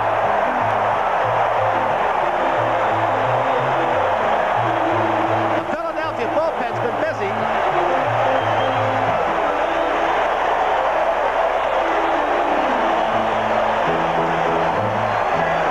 The base hit to right field, and Hurdle sees it and judges Bake McBride as far as coming to the ball and makes up his own mind to go to third. It's closer than it really looks. Good decoy by Mike Schmidt. A good example of just following yesterday, Hal McRae, who was very aggressive on the bases, and Clint Hurdle takes it up right here, stretches all the way around to third base on the single for right field by Porter. Very good decoy by Schmidt at third base. He's very good at that. He'll wait till the last second to go get the ball. A lot of times base runners will look at that infielder's eyes to see which way that ball is coming and then slide towards his eyes in that direction. Bystrom is going to have to leave the game. Dallas Green is making a pitching change. Well, we're in the bottom of the 6th. We've got a 2-2 ball game. And Hurdle sprints for third. We're going to leave you for a moment with the score here at Royal Stadium. All tied up in 2. We're back at Royal Stadium. You're not number 1 yet. You're number 1 in the American League, but not yet in the world. But they sure are enthusiastic here as they were in Philadelphia. And we'll be coming back for game number 6 after an off day tomorrow. Philadelphia. New pitcher is Ron Reed. He appeared in game number 2 for the Phillies. The 9th inning and struck out 2. Hurdle is at third. Porter is at first base. UL Washington, the hitter. Porter's hit the ball hard 3 times. 2 singles to right and a line out to Rose. Washington 2 for 2 with 1 run scored. Fly ball left field. Hurdle will tag up. Luzinski will have to go to second base as Porter was tagging up. Here comes Hurdle. Royals lead 3-2.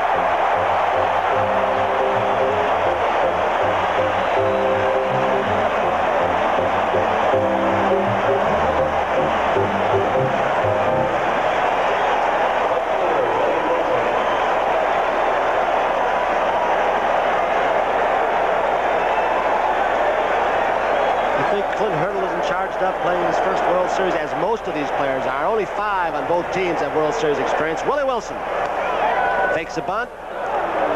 Snap throw, but not in time.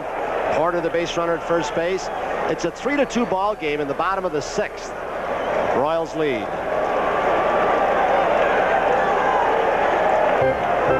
That's an ad-lib play by Booney. Once he gets the ball, he saw the base runner Porter just take a couple steps. Willie Wilson is the most exciting player. One strike pitch. Deep to right field. McBride may not get it. It's over his head. He drilled it. Horner's going to try and score. Trio's relay throw to home plate is in time. McBride off the fence. A beautiful throw with that strong arm by Trio. They get Porter. Thought they had no chance whatsoever, Joe. What a great throw. I was watching Porter coming around third at about, he'd lost the gas cap when he came around third, and Trio's strong arm, you just knew that he was going to get him, but Gordy McKenzie had him coming all the way. The relay is just a perfect play. Now watch him give it to Trio, who's really, I think, the best relay man I've ever seen. A strong throw. It's not even close. He could have done the same thing he did, come in nice and polite, but he came in a little bit harder. It's an easy out for Booney. Here he comes around third. Right here is about when the gas tank flew kind of empty. I'll tell you, he had Booney set up because Booney was going to block the plate. He had to go down for that short hop. Now it's White with 2 outs. Wilson will be stranded at second as he pops it foul to Schmidt. So Reed pitches out of it. Could have been trouble except for a great relay throw by Trio. Here he comes around third, Porter. You remember in Philadelphia when he got in about the same situation, he kind of stopped and criticized for it, and rightly so. This time he went in as hard as he could, but same result, out. A couple of very exciting innings, but after 6 here in Royal Stadium, Kansas City, the Royals lead 3-2. You see quite a shot. The blimp up there and the balloons look like they might be going after him. Or it could be maybe a new movie. The attack of the baby balloons. What a ball game we got here, though. 3-2. The Royals have taken the lead over the Phillies. Joe Garagiola with Tony Kubek and Tom Seaver. Mike Schmidt will lead it off here in the 7th. He hit a 2-run homer for the 2 Philly runs. That came in the 4th inning. Amos Otis. A big home run to tie it, and the Royals have taken the lead, and it's ball 1 to Schmidt. Schmidt flied to left his first time up, and the 2-run homer his second time up.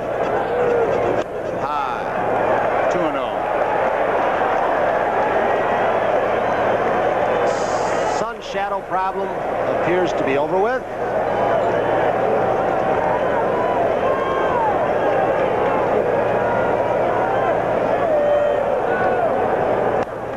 Straight back.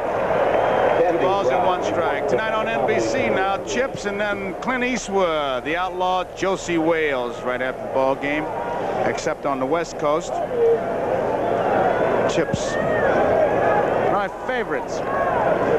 2-1 to count. Larry Gura. Nobody out. Straight back. 2 balls and 2 strikes. Talking about what's on tonight, on Tuesday night, 8 o'clock Eastern time, we'll be in Philadelphia. And it'll be Rich Gale against Carlton. What a matchup. And those Philly fans, you know they're going to be ready to welcome their ball club back. They left 2-0 as far as the series, and are at least tied, waiting the outcome of this one. And the Kansas City bullpen gets busy. High, 3-2.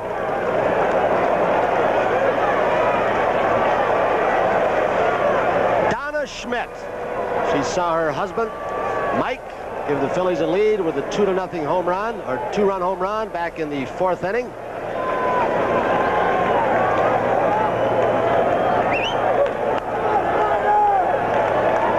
Gura shaking off a couple pitches, and it broke Mike Schmidt's rhythm. Interesting situation here. 1 run ahead, the 3-2 count. What's Gura going to throw? Is he going to go hard stuff or off speed? Looked like it was hard. Might have turned it over a little bit.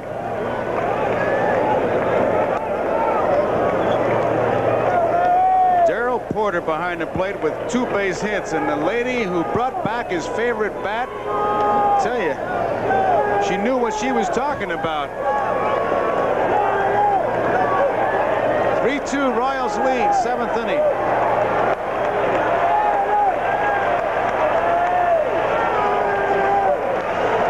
Gura's been stingy, just 3 base hits. Phillies have not left a runner on yet. On the other hand, Royals have left on about 9 unofficially. Popped up. Screwball took something off. Hurdle. Easy play. 1 up. There you see Donna Schmidt once again, disappointed that her husband couldn't get the base hit. So is he. Gurra, like he did the last time we saw him, getting a lot of fly balls. He's got 8 or 9 in this ball game, just upsetting the rhythm of the hitters slightly. Except the timing. Here is Greg Luzinski. He's 0 for 2.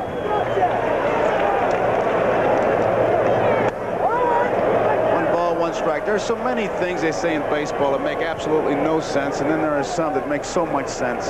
Don't be in a hurry to lose. Be in a hurry to win, which simply means set your own pace. And that's what Gurra is doing. 1-1 to count on Luzinski.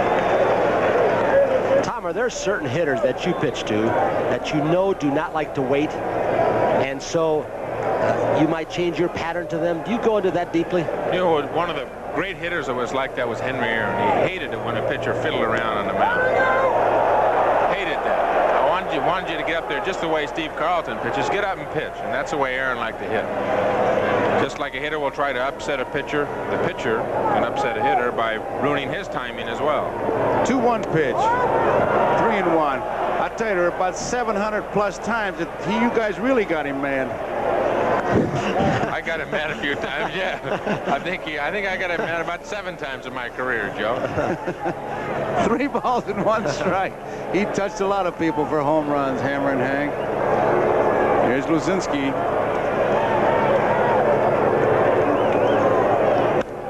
That's out of play, and it goes to a full count. 3 balls, 2 strikes. Good crowd on hand here. They have 42,369.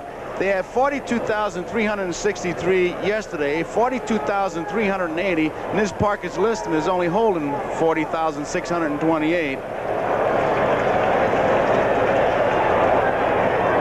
High, walked him. Tying run is on, and it brings up Moreland. The on-deck batter would be Maddox now. That's the first walk given up by Gurra.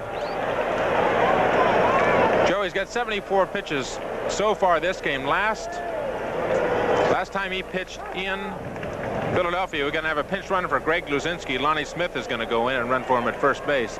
Last time Gurra pitched in Philadelphia, he got to 84 pitches and came out of the game after 6 innings and told Billy Connors, the pitching coach, and Jim Fry, the manager, that he was exhausted, tired. Certainly some of that must have been from the emotion of pitching in the World Series, but here, his first walk, 3 balls on Mike Schmidt, 3 balls on Greg Luzinski. And Larry Gurra is a control pitcher. He's been getting the ball up a little bit the last 2 hitters. Curve ball is low, ball 1. Luzinski draws the base on balls, leaves the game for the pinch runner. He is the tying run, Lonnie Smith. 1 man out, 3-2. Royals lead. We're in the 7th. UL Washington goes to second, not in time. Safe, base hit for Moreland in the hole.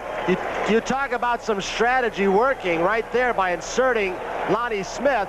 They took what would have been outstanding play right away from the Royals and UL Washington, because Luzinski isn't going to beat that play. What's this? Outstanding. Good jump to his right. He goes into short left field.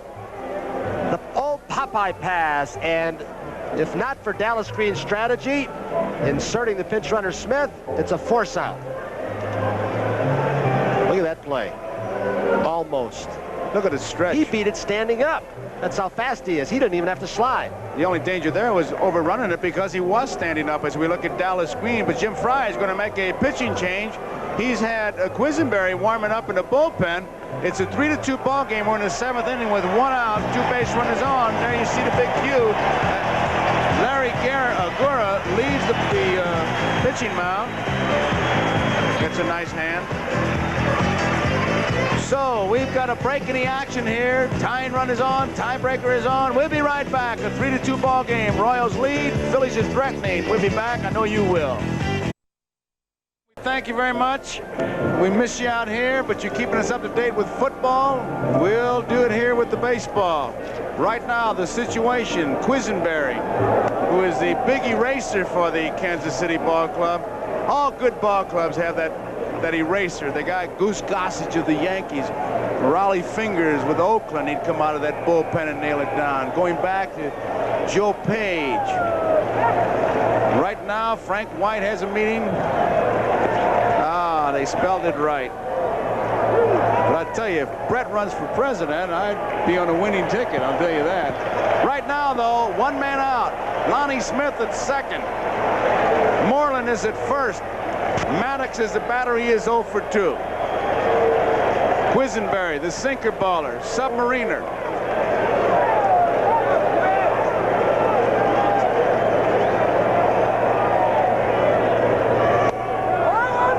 Ball one. Top of the 7th, 3-2. There you see the runners, Smith and Moreland. The on-deck batter is Manny Trio. 1 out.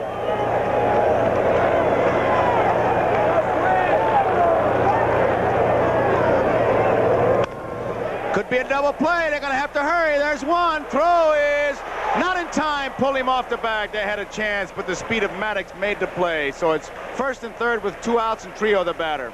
Keith Moreland helped out coming off first base, because watch how hard he goes into Frank White. By taking that ball with one hand, UL Washington may have wasted a split second, but look at Moreland forcing Frank White to throw off balance. Akins leaves the bag. That's more important than keep your foot on. You got to get the ball and leave the bag. That was a good shot because it showed Moreland forced UL Washington, the shortstop, towards third base. He had to throw across, and Akins made a good play by coming off the bag and making the catch. So there are 2 outs. Smith is now at third. Maddox, another good base runner, is at first, and Trio's the batter with 2 outs.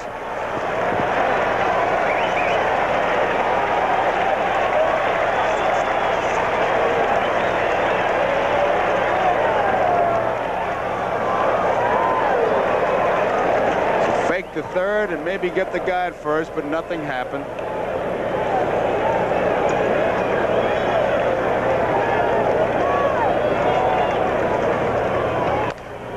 Strike one, good sinker. Lonnie Smith at third. Maddox is at first. 2 outs, 7th inning. Kansas City leading 3-2. This is game 5. We're tied at 2 apiece. Quisenberry has been in every game in this World Series. Frank White, what a play! UL Washington a tag once again. Frank White at second base. Oh, Tony, you gotta love that play. I'm not the only one. Listen to the fans. They'll tell you how much they loved it.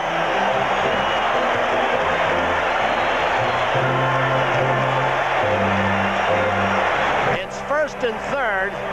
Quisenberry gets the ground ball. He got 2. They missed 1 double play. Frank White, who said the best play he ever made, he made change, was the one he made in the championship series when he went in front of UL Washington to throw a runner out at first base. Oh, he is something. Defense, and Frank White made it. So, bottom of the 7th, Royals 3, Phillies 2. Eastern Time, NBC Sports World, you'll see the Charlotte 500. Richard Petty will be there. And then bowling's greatest names, the legends of bowling. And you'll have some of the best women's swimmers. IAW National Women's Collegiate Championships. That's all next Saturday here on NBC Sports World. There is Lonnie Smith in left field. He came on as a pinch runner for Luzinski. And the new pitcher is Tug McGraw. Don't forget, Tuesday night we'll be back in Philadelphia. Carlton for the Phillies, Gale for Kansas City, 8 o'clock Eastern Time. Going to be some ball game Tuesday night, and it's going to be some finish here. George Brett. These 2 clubs, they're playing now that brand of baseball that got them here in the first place. It's fouled out of play, strike 1. The Phillies have been coming from behind, it seems like, all year long.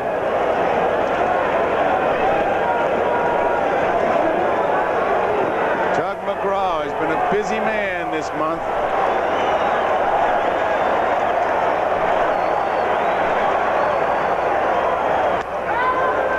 Strike 2. Brett, we told you earlier, against right-handed pitching during the year was .437, left-handed pitcher .318, and that's his lifetime batting average, .318 over his 7-year Major League career. Aikens, the on-deck batter. 1 ball, 2 strikes.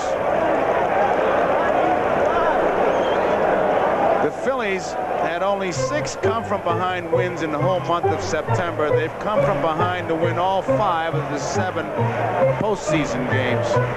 There's the bench.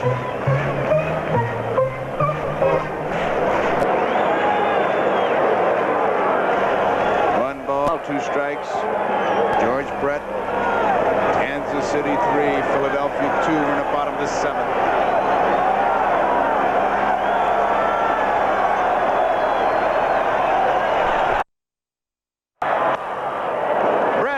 Strike. So McGraw gets his first strikeout. That's 1 out in the 7th inning. Brings up Willie Aikens. That's not easy. He struck out just 22 times during the regular season, so he is not easy to strike out, Tom. Tug McGraw has such a variety of pitches, though, Tony. Inside, outside, slider, curveball, screwball. And Tugger, in his 15th year in the big leagues, can still pop the ball pretty good at times. Threw the ball right by Brett and got it on the outside corner. Willie Aikens struck out in the 1st inning. He singled to center field in the 4th, and he walked in the 5th. On his toe with that front foot. Low, ball 1.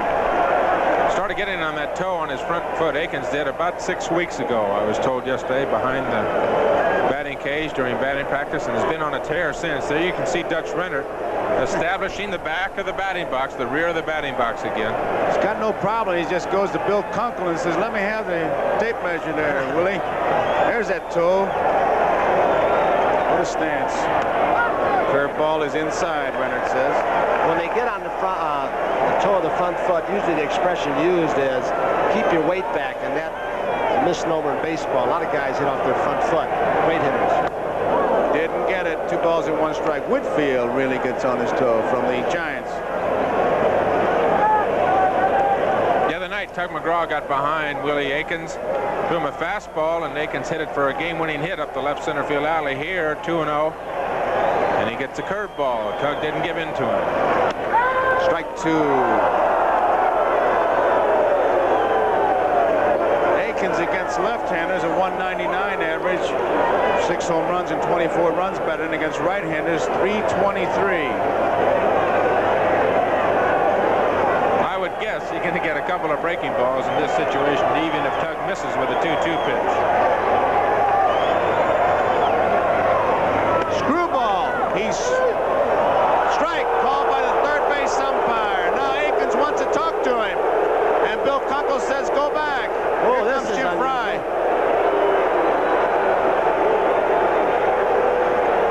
Had words on the pitch before with Rennert. I've never seen a hitter go down that far and challenge the third base umpire on an appeal call. Ronnie, we'll let you take over on this. What's going on? I'll tell you, Willie's just, I don't know if he went too far. We can see on a replay. Oh, yeah, he went out way out in front. Bill Kunkel had it right. Willie's just so high-strung. Kunkel, it's a close call, and what are you going to do? You got to make it one way or the other, and Billy said one way. I thought it was great of Billy not to come down and argue with him, because Billy Kunkel could have come halfway down the line, and we would have really had a one-on-one. I never thought I'd hear an umpire ask for a replay on television. That's a World Series first. Let me see the replay, the big umpire says. 1 ball and 1 strike. But that was a good call, Ron. You made a good point, too. There's Aikens. He is still upset. McRae, nobody will get this one. It'll be extra bases. Down into the corner. Lonnie Smith up with it. McRae stops at second. He has himself another double. You remember yesterday, McRae had 2 doubles. He's got another one today. And his bat starting to go a little bit is very important when they go back to Philadelphia. As we look at the screwball he hits in the corner, not hit well, but they were playing him off the line. face a left-handed pitcher, and his bat becomes very important against left-handed pitching, especially a great pitcher like Carlton. You hear the crowd for Amos Otis. We talked about the most valuable player, the race being between Aikens and Brett. You better put this fella in there, too. He has had some series. He has 11 hits, 2 short of Bobby Richardson's record of 13. They're going to put him on. Hal McRae was on at second base with the double, had 30 or more doubles for the 7th consecutive season with Kansas City, and a career high of 54 and 77. In 1980, he was 4th in the American League with 39 doubles. Yount led with 49. And there's Clint Hurdle. Otis with 7 runs batted in now. He's second to Willie Aikens as we look at the Phillies bench. I might add, with Hurdle coming up, watching McGraw throw that screwball to Aikens in the 46 World Series. One of the real effective pitchers was Harry Burkeen. It was a series I was in with the Cardinals, and his effective pitch against the left-hand hitters and against Ted Williams was a screwball, which is a bit unusual, left-hander against left-hander. We're going to have a pinch hitter, though. Cardinal is coming out. Jose Cardinal.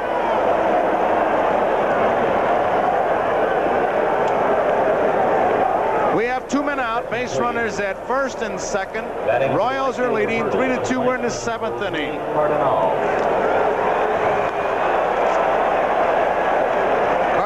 has only been to bat 4 times.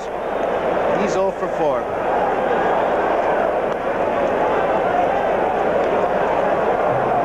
Both managers are playing percentage baseball here. Of course, to walk Amos Otis is to get the left-hander against a left-handed hitter, and now the... Tom, you pitched against Cardinal. What do you think? Cardinal is at times a dead guess hitter. Will sit on a certain pitch, sit on the fastball, sit on the breaking ball, but he's as good at going to right field as maybe any hitter I've ever seen. If he wants to go to right field, he can go that way. He doesn't have a real quick bat anymore, and he'll try to hit the ball to right field. Merle Harmon has a very anxious fan with him. Let's go to Merle Harmon.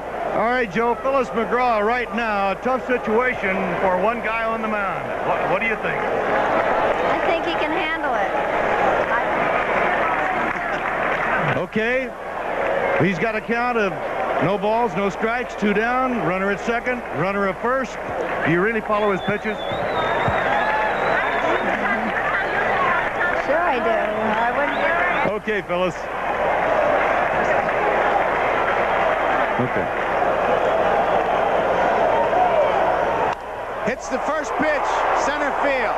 Maddox is there, makes the catch, and that ends the inning. And let's find out what Phyllis McGraw thinks now from Merle Harmon. Well, Phyllis, here she is. I think you're a little more relaxed now, and you were correct in your prediction. You said he could get him out, and he did. Yeah, I believe in him. What about the kids at home? They watching? Sure. I think, yeah, this time of night, sure. They're watching. What about the rest of the series? Oh, predictions? I don't like to predict. I like to take it one game at a time, like the guys have been saying. I sure hope we win this one today. It'll really help a lot. Okay, fellas, thanks very much. Now let's go back to Joe. Okay, Merle, Phyllis McGraw. We complete 7 innings of play here. The score, Kansas City 3, Philadelphia 2.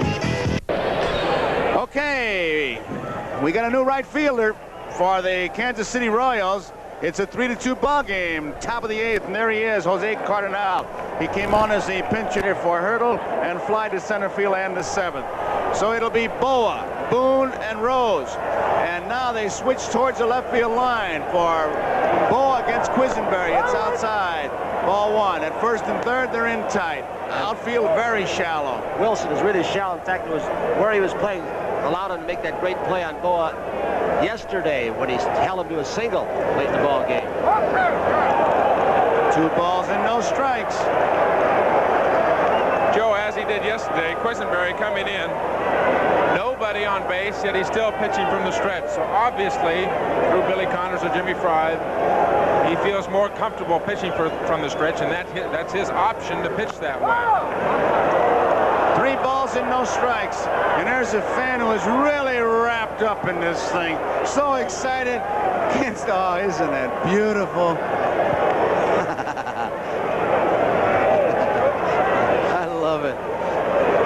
up, couldn't stay away. There's the strike. The on-deck batter, Bob Boone. Phillies with only 4 base hits. Royals with 12. Royals 3 runs, though. Phillies only trailing by a run. It's strike 2. Ball taken all the way. Looked like a breaking ball. 3 balls, 2 strikes, no outs, nobody on. Hitter goes up to the plate as we look at Fry against Quisenberry and says, make him get the ball up, make him get the ball up. Boa did initially, forcing Quisenberry to get the ball up in the strike zone a little bit, which could pay dividends later. Frank White bobbles it, throws. What a play! Oh, what a play, what a play, what a play. There are many defensive infielders who go well one way or the other. They have a strong side and weak side. Not that man. You've seen him go to his right.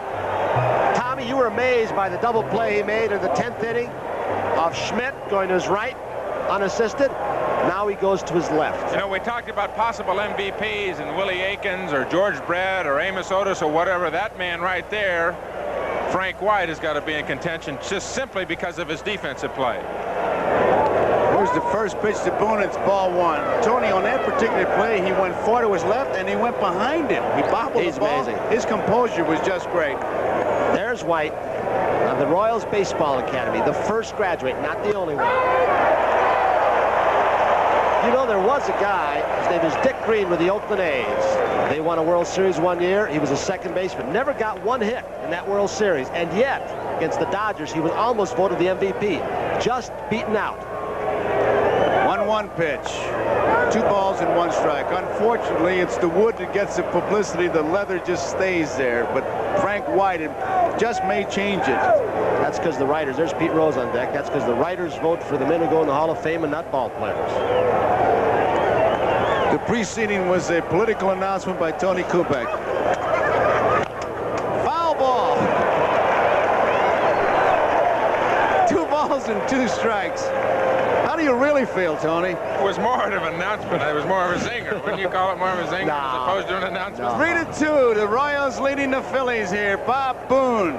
2 balls and 2 strikes. 1 out. Quisenberry. Hot smash. Brett. Good play. Long throw. Aikens can't come up with it. Boone is heading for second. White is there. The throw is not in time. Can't handle it. They had 2 shots at him and missed him both times.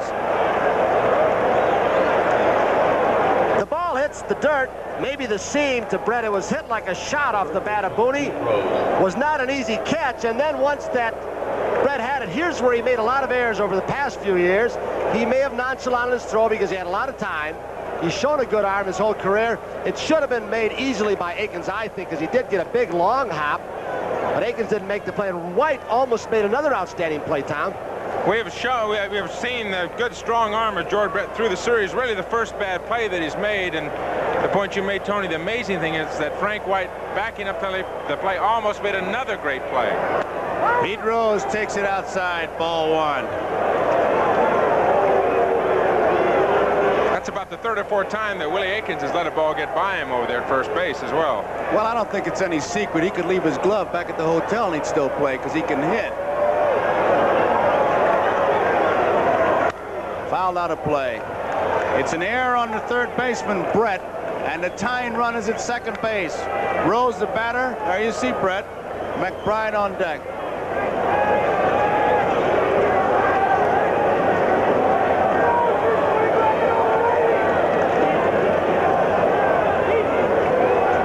Bounced out twice, lined hard to Guerin, the 6th, robbed of a base hit.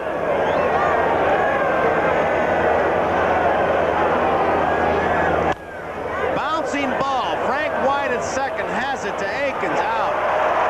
Taking 3rd is Boone. There are 2 outs. It brings up McBride. Right fielder McBride. Coming up on NBC News Monday night, John Chancellor talks to Ronald Reagan and President Carter about U.S. military readiness. And then next Friday, NBC Magazine with David Brinkley gets an exclusive interview with James Cagney. While you're reading that, Joe, Frank White went all the way over to first baseman. There's Boone on third. First baseman Akins to say, look it, be aware of a bunt. He also yelled in to Quisenberry, you get over if he bunts to try and score that runner. The runner is Boone at third. Strike one. McBride hit on a play earlier.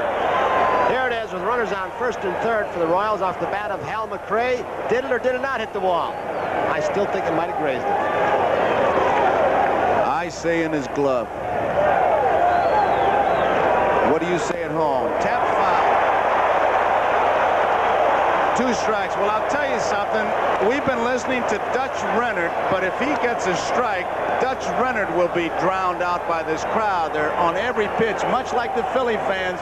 We're in Philadelphia and we'll be Tuesday night when we're there. Gale against Carlton, 8 o'clock Eastern time. Get ready. Make your plans. It's going to be a good shootout. There he is on deck, Mike Schmidt.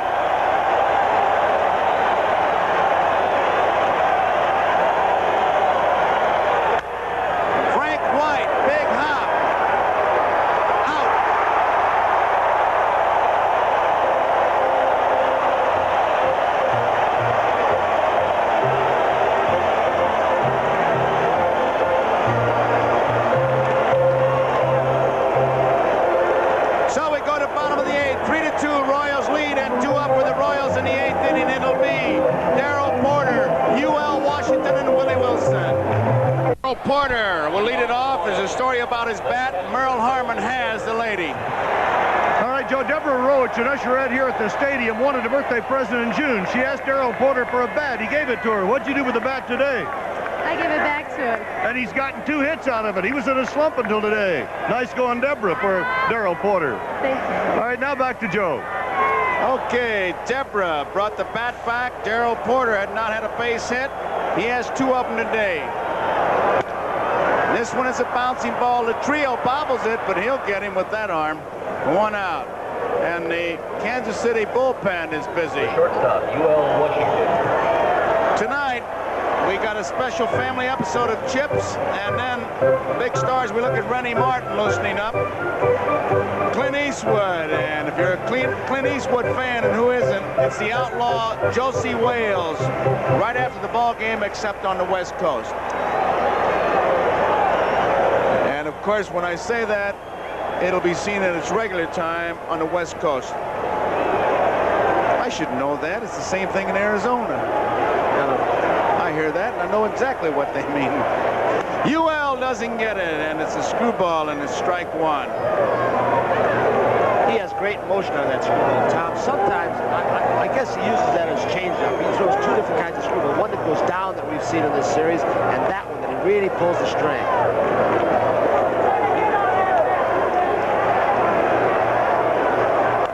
Bunted, but it'll be foul, and it's strike 2.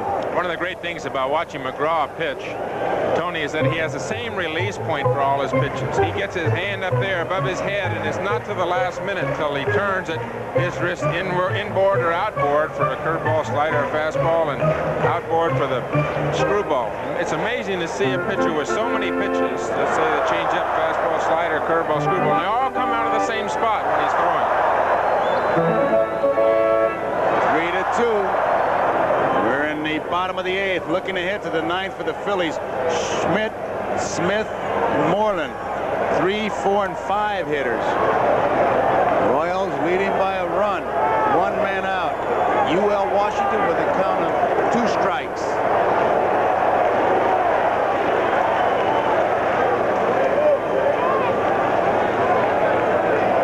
Unpredictable series. That first game, Bob Walk pitched. They said, well, they're buying time. He ends up winning it. Steve Carlton was supposed to blow him out.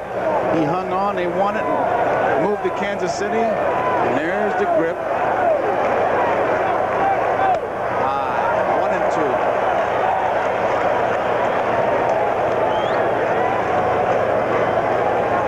1-2. Tuesday night, it'll be Philadelphia.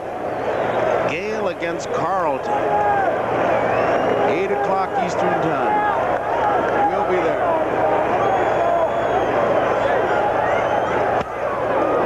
He's out on strikes. McGraw gets his 3rd strikeout. I don't have to I'll tell you what happens. If the Royals win, they're leading by 1. Going back, the Phillies would have to win 2. Done that before, haven't they? A lot of times. And that's what the Royals kept saying, but I kept saying, yeah, I know. You lose the first 2, you say that's like whistling past the cemetery. But here they've come back 1-2 and leading here, and this third one here at home. Willie Wilson. Wouldn't bet against lefty in Game 6 in any ballpark. Maybe as great a pitcher as there is in baseball today. Wilson, ball 1.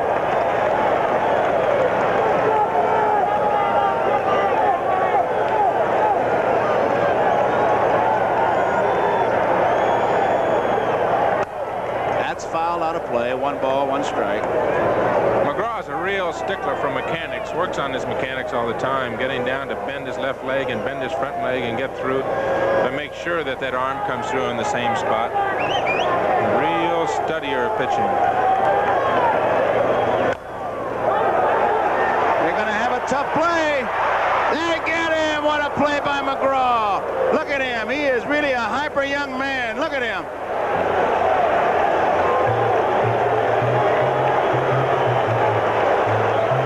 Tucks everybody. I got him. Now you guys go out and get him. Well, we're at the end of 8. And the score here. Here's the play again first. Watch the play he makes. Well, Mike Schmidt was not going to make it, and Tug McGraw makes one outstanding play, Tommy. He had to get a lot of the ball, and he just gets in by a half a stride or less. Not only an outstanding pitcher, but an outstanding athlete, all-around athlete. He's a great gymnast in the sense, great body coordination and body balance, and if you can make a play like that and throw out Willie Wilson, you have to be a fine athlete. So we complete 8 innings. The score, Kansas City 3, Phillies 2, and 2 up. It'll be Mike Schmidt, Lonnie Smith, and Keith Moreland. It'll be a tug-of-war. The wives, too, on games people play Thursday as we look at a beautiful shot of the complex here in Kansas City. Sun starting to set. Schmidt takes a low, ball 1. Schmidt with a home run earlier in the 4th inning for the 2 Philly runs. Phillies have only made 4 hits.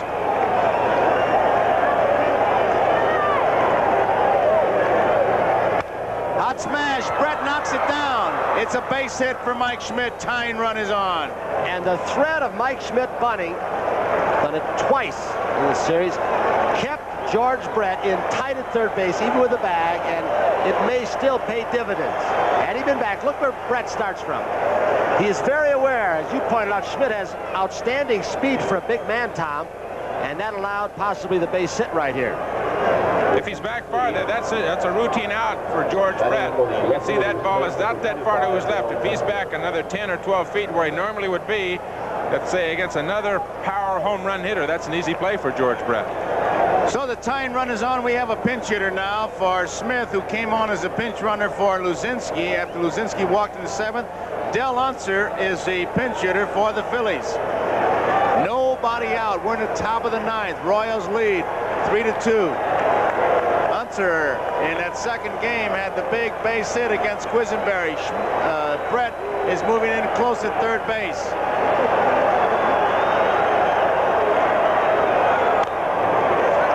Strike 1. No sign of a bunt there. Al, the old baseball adage, axiom, play to tie it home and win on the road, and Dallas Green's going to want to win on the road. There's Moreland, the DH.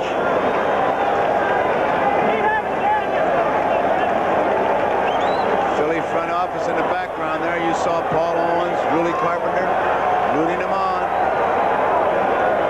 Tony, your point is well taken, too, but another point, bunting on AstroTurf is much more difficult than bunting on natural grass.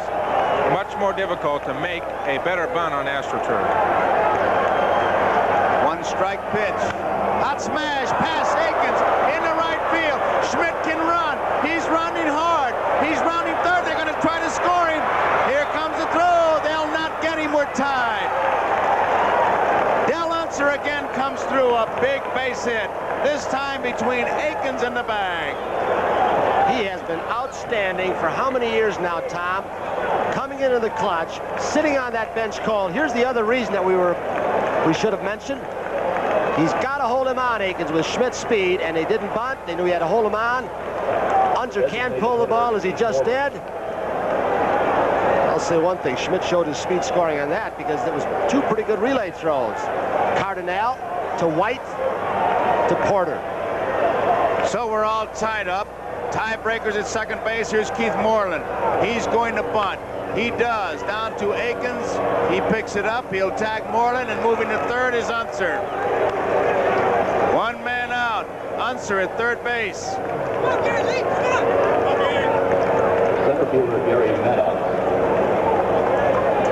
Crowd very quiet. Unser on that double got hung up at second base. Could not see the third base coach, Lee Ilya, and would have made third base very easily. But Ilya's concentration was on the runner coming home, Mike Schmidt, and Unser got hung up at second. Couldn't see the ball behind him. Didn't know if he could make it to third. Had he gone to third, he'd have made it very easily. And here comes Jim Fry out to visit for a visit with Quisenberry as pitcher, Porter and Brett at the mound. Ilya was way up the line, 3/4 of the way, and he did not hesitate. He had him coming all the way. Tom, a base runner's got to do that himself, though. You look over your shoulder, and I think Unser's an excellent base runner, but with the situation the way it was, no outs at the time, he was not going to take any additional chances. He still would get down on the sacrifice or any other way to third base where he can still score on the sacrifice fly with one down. That bullpen for the Royals is going. That's Marty Patton. Brett. Ken Brett, the left-hander. Patton, the right-hander. Jim Fry stays with Quisenberry. Maddox is the batter with one man out. The on-deck man is Trio. So you have right-handers against right-handers with one man out. Unser, the tie-breaking run, is on at third. Looking ahead to the Kansas City ninth, it's White, Brett, Akins. Infield is in. Quisenberry's got to get the ground ball. Maddox, spread stance. High chopper, Brett. It is a fair ball. They get it.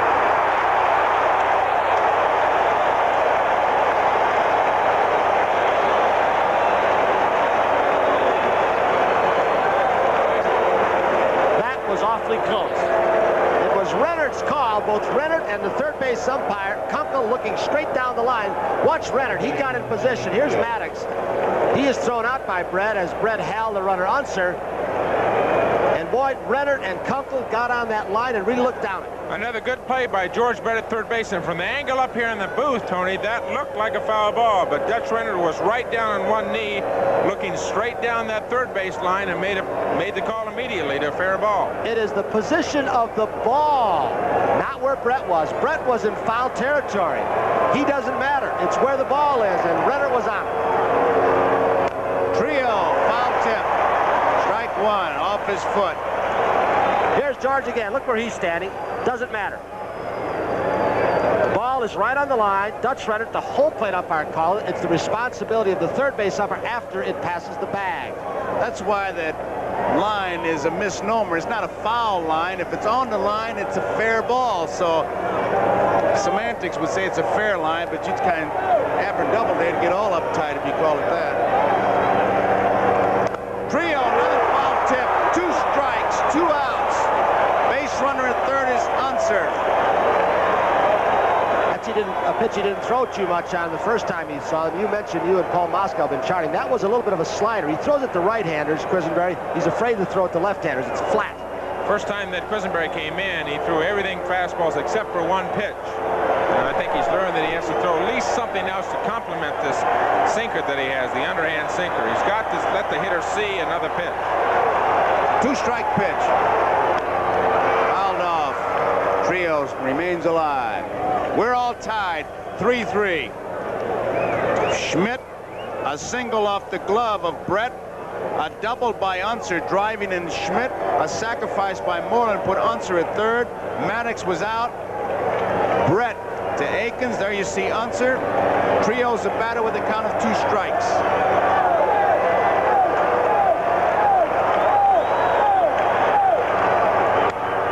Off the glove. Brett will have to make the play. Not in time. Phillies lead. Trio lines one off Quisenberry. And look at Unser react. It's 4-3 Philadelphia.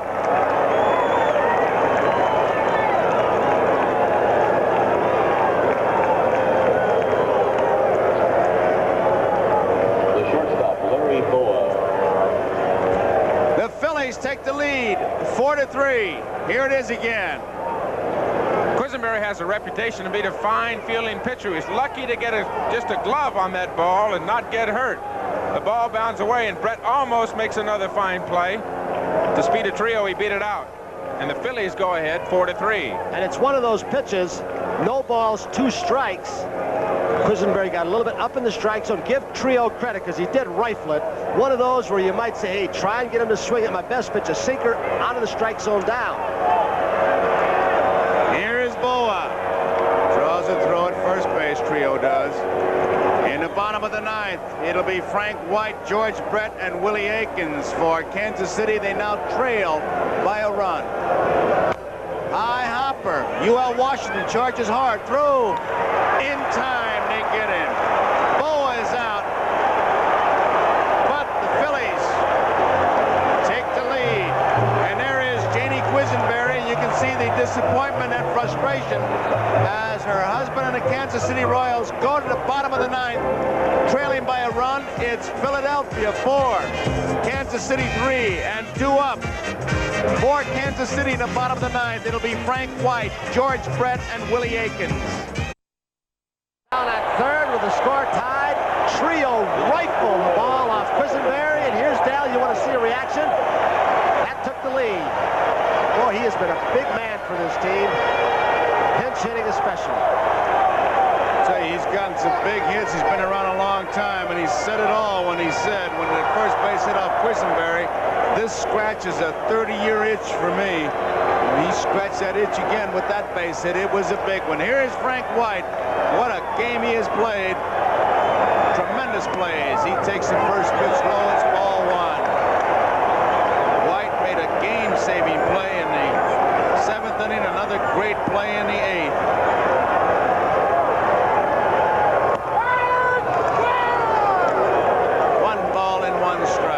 Kansas City being haunted in this ball game, or will be if they lose, the same as in Game 2. They stranded 11, and then Philadelphia came here and stranded 15 one game. They will be haunted by that game as the series goes along. Kansas City stranded 11 this game.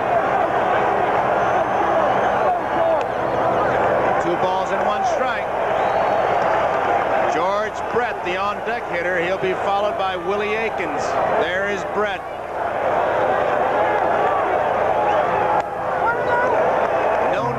Says Dutch runner, 3 balls and a strike.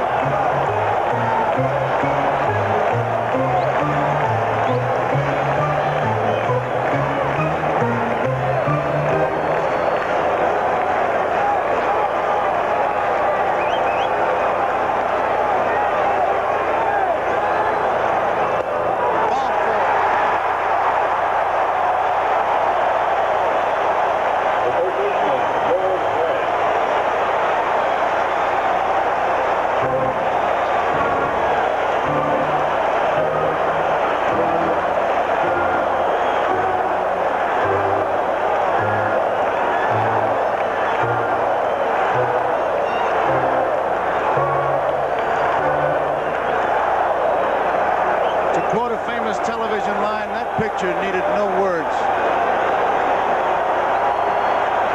George Brett. Big hole between first and second. They have to hold White on. Strike 1. Earlier this year, Earl Weaver, the Baltimore manager, walked Brett with a man on first base. He lost the ball game, but he said they did it to Williams, and the way Brett swings the bat, even though I lost, I'd do it again.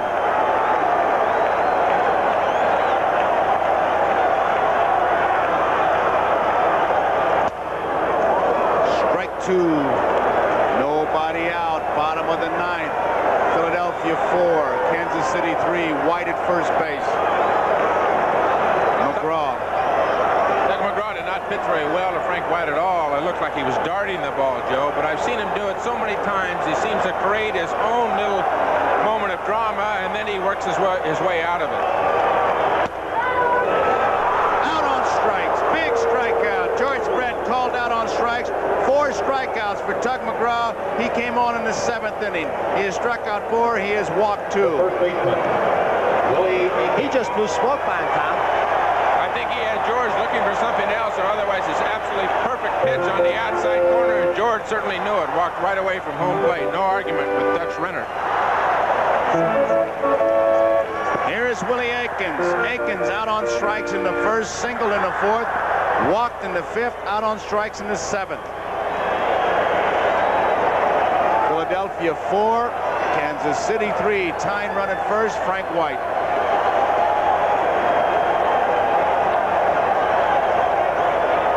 Pitch out, nothing going on. Ball one.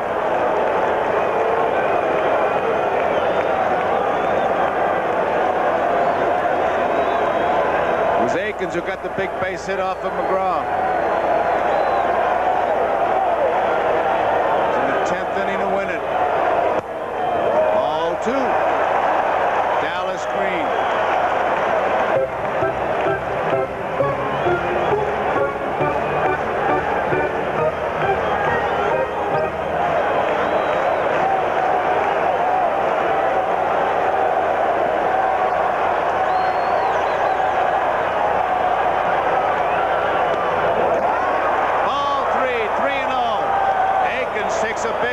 Gordy McKenzie at third base.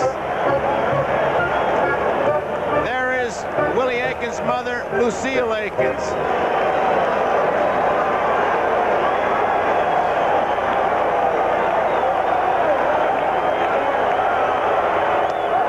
Ball four, walked him. Tying run goes to second. And the batter is Hal McRae as we look at the Kansas City bench. The on-deck man is Amos Otis. Dallas Green looking on. And three right-handed hitters in a row coming up now. McRae, Otis, and Cardinal is scheduled. They've got Pete Lecoq on the bench should they make a change, but Dallas Green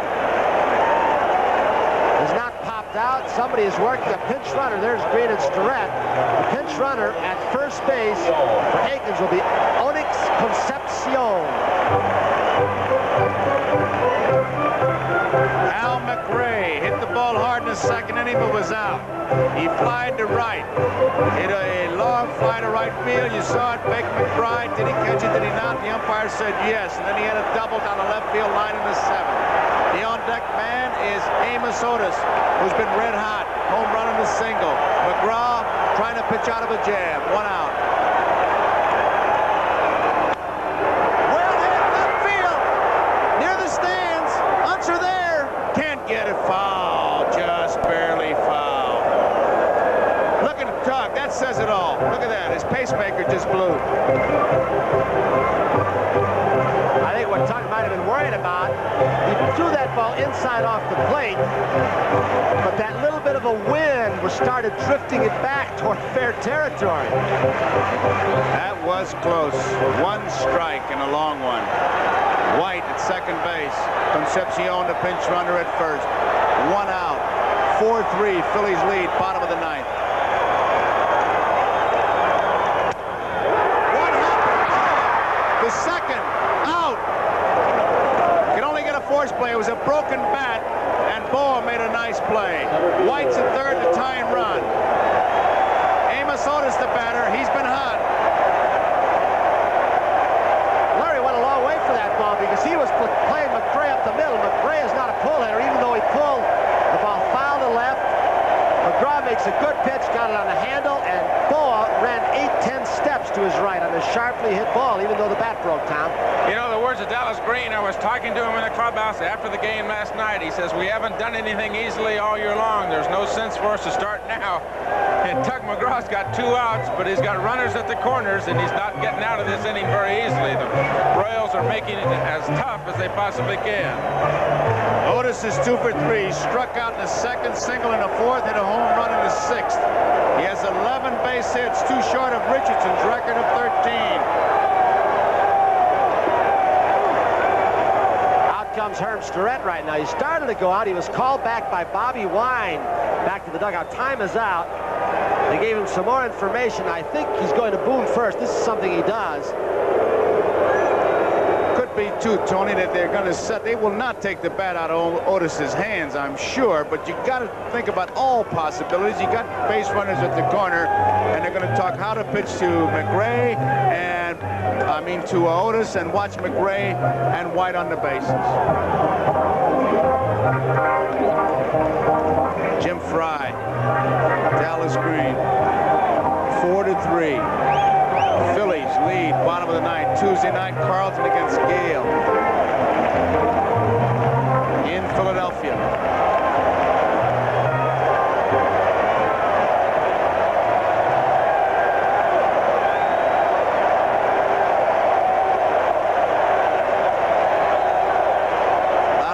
Center field. They're playing him in right center.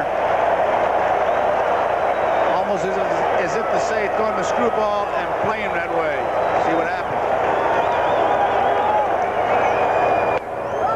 Fastball low, ball one. Otis has hit the off-speed pitching well. A home run in the first ball game off speed. Hit the ball hard off 2 breaking balls today. So maybe they're going to power him. Make him hit the ball the opposite way.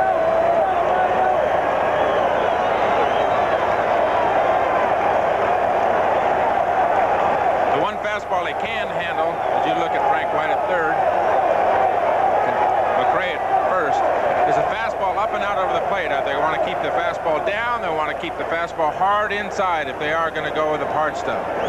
He's gotten 2 mistakes on breaking balls today and hit it hard both times.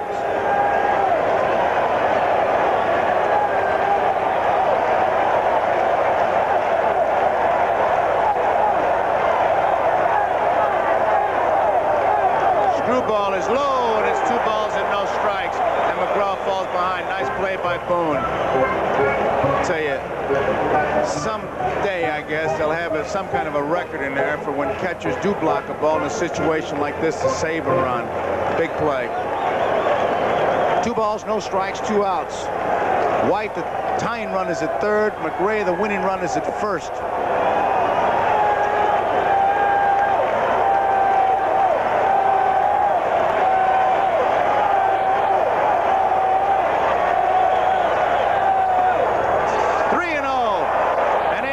We'll take a good look now at McKenzie and maybe get the green light.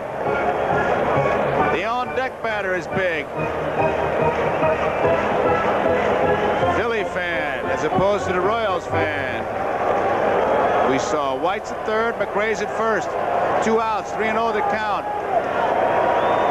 Gotta believe he's going to have the green light. Cardinal's the on-deck hitter. It'll dictate that move, whether he hits 3-0 or not. You got to believe he's going to get a whack at it if he wants to. All 4 walked him. So they pitched around Otis and moved the winning run to second base. They didn't give him a chance. That's Ron Reed's wife right there. Donna Schmidt. Julie Reed. Donna Schmidt. Jose Cardinal, he came on, pinch hitting for Hurdle in the 7th inning, and he flied to center field. Up there now with the bases loaded.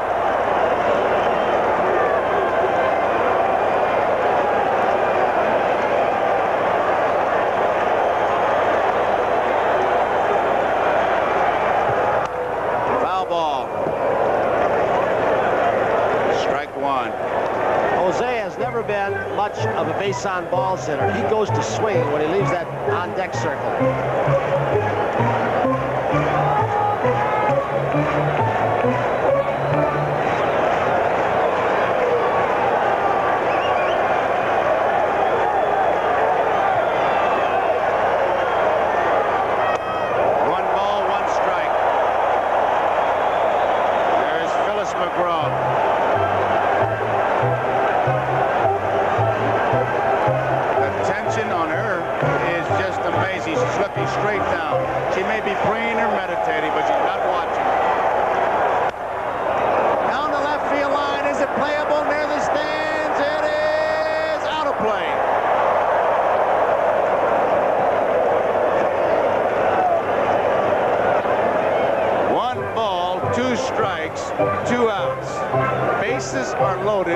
Philadelphia 4, Kansas City 3, bottom of the ninth.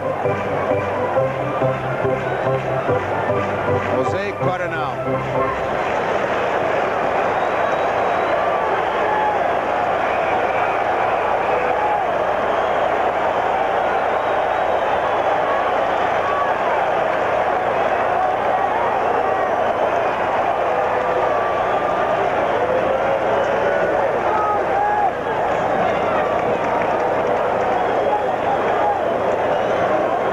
absolutely pray.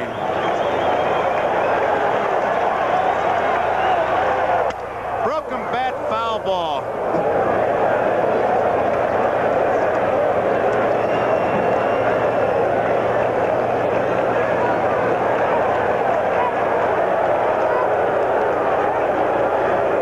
Ahead in the count, bases loaded, 2 outs, 1 ball, 2 strikes, and he goes with his money pitch to Screwball. You know what's the important thing here, Joe, you talked about before, if he really did pitch around Amos Otis, was he looking at Jose Cardinal in that on-deck circle all the time, willing to put the winning run at second base and try to get his outman Jose Cardinal? That's going to be an interesting question to ask Tug after the game. I'm going to answer it in my mind. If I were catching, yes. I would not let Amos Otis beat me. Well, I've known Tug for 15 years, and I think he's right. I think he walked him on purpose. I do, too. You'd have a lot of managers and a lot of pitching coaches come out and shoot you when you're wrong, but if he had in his mind he wanted to get that man in the on-deck circle, Cardinal, to make him the last out, it's a do or die. You're either hero or goat, but you're going to go the way you think you can get out of the inning the best. Phillips McGraw. I don't know how Cardinal even got a bat on that Screwball. That ball was about 6 inches off the ground, and he literally threw his bat at the ball right at the last split second and somehow fouled it. 1 ball, 2 strikes, 2 outs, bases loaded, 4-3, bottom of the 9th, Phillies leading. Struck him out! Cardinal out on strikes, and the Philadelphia Phillies defeat the Kansas City Royals by the score of 4-3. And there is Phillips McGraw, Ron Reed, and now the Phillies head back to Philadelphia, leading in this series 3-2. McGraw took a chance. He threw the ball by Cardinal with the bases loaded, 3-2, up by 1 run, and Cardinal swung at ball 4. Might have been a tie ball game. Here's Tug McGraw and his reaction as he blew a ball by. Excuse me, I said 3-2. It wasn't 3-2, of course. 2-1. Look at the reaction. The reaction by Tug McGraw, and Merle Harmon is down on the field. He's with him. Let's get a reaction while he's still so up. Merle? All right, Tug McGraw and Bob Boone with us here on the third base side. Tug, when Hal McRae hit that ball, I saw you do this. What were you thinking? Well, when he first hit it, I couldn't pick up the spin, and it looked like it was going to go out of here, but then finally it started to curl like a 5-iron shot and went foul, but boy, I had my heart jumping there for a while. Bob, did you give him any encouragement when you saw the ball leave the bat? No, I saw it was going to hook foul. I just told him it was a nice, exciting game. Rudy comes out to the mound and says, "Isn't this exciting?" That's an understatement. Were you overthrowing a little bit in the 9th inning? Yeah, I think I went out there and wanted it too bad. I had to, but then again, I was trying to be too careful too. So combination of both. All right. Did you pitch around anybody? Yes. Yeah, I was trying to be real careful with Amos, but I wasn't intending to get anybody on base. It was just a real exciting inning. Right now, I'm too psyched up to actually go through everything as it happened, but I know I was trying to be real careful, and at times I was trying to throw the ball too hard to make a good pitch, and you know, a combination of a lot of things go on your mind out there, but fortunately we got through it. Bob, what about the pitching as we go into the last 2 ball games now? Well, you know, like I've said all the way through this playoffs, I think 2 outstanding teams. The Royals just been hitting the ball so well. I think, you know, we're looking for a big game from Carlton on Tuesday. I'm not sure who they're going with yet, but I think it's going to be a hard fought right to the end, and I don't think the home field advantage really has any advantage to either club. It's going to be Rich Gale as Jose Cardinal as we watch him on that last pitch, the strikeout, and of course the ever-present Tug McGraw, who says you got to believe, and I know you did today. Yes, sir, and I believe in my teammates today too. They did a great job. All right, guys, congratulations. We'll see you in Philadelphia Tuesday night. Now let's go upstairs to Joe. Okay, Merle, and here's the reaction to Cardinal, who tried to get it, didn't get it, and the Philadelphia Phillies win Game 5. The final score here, 4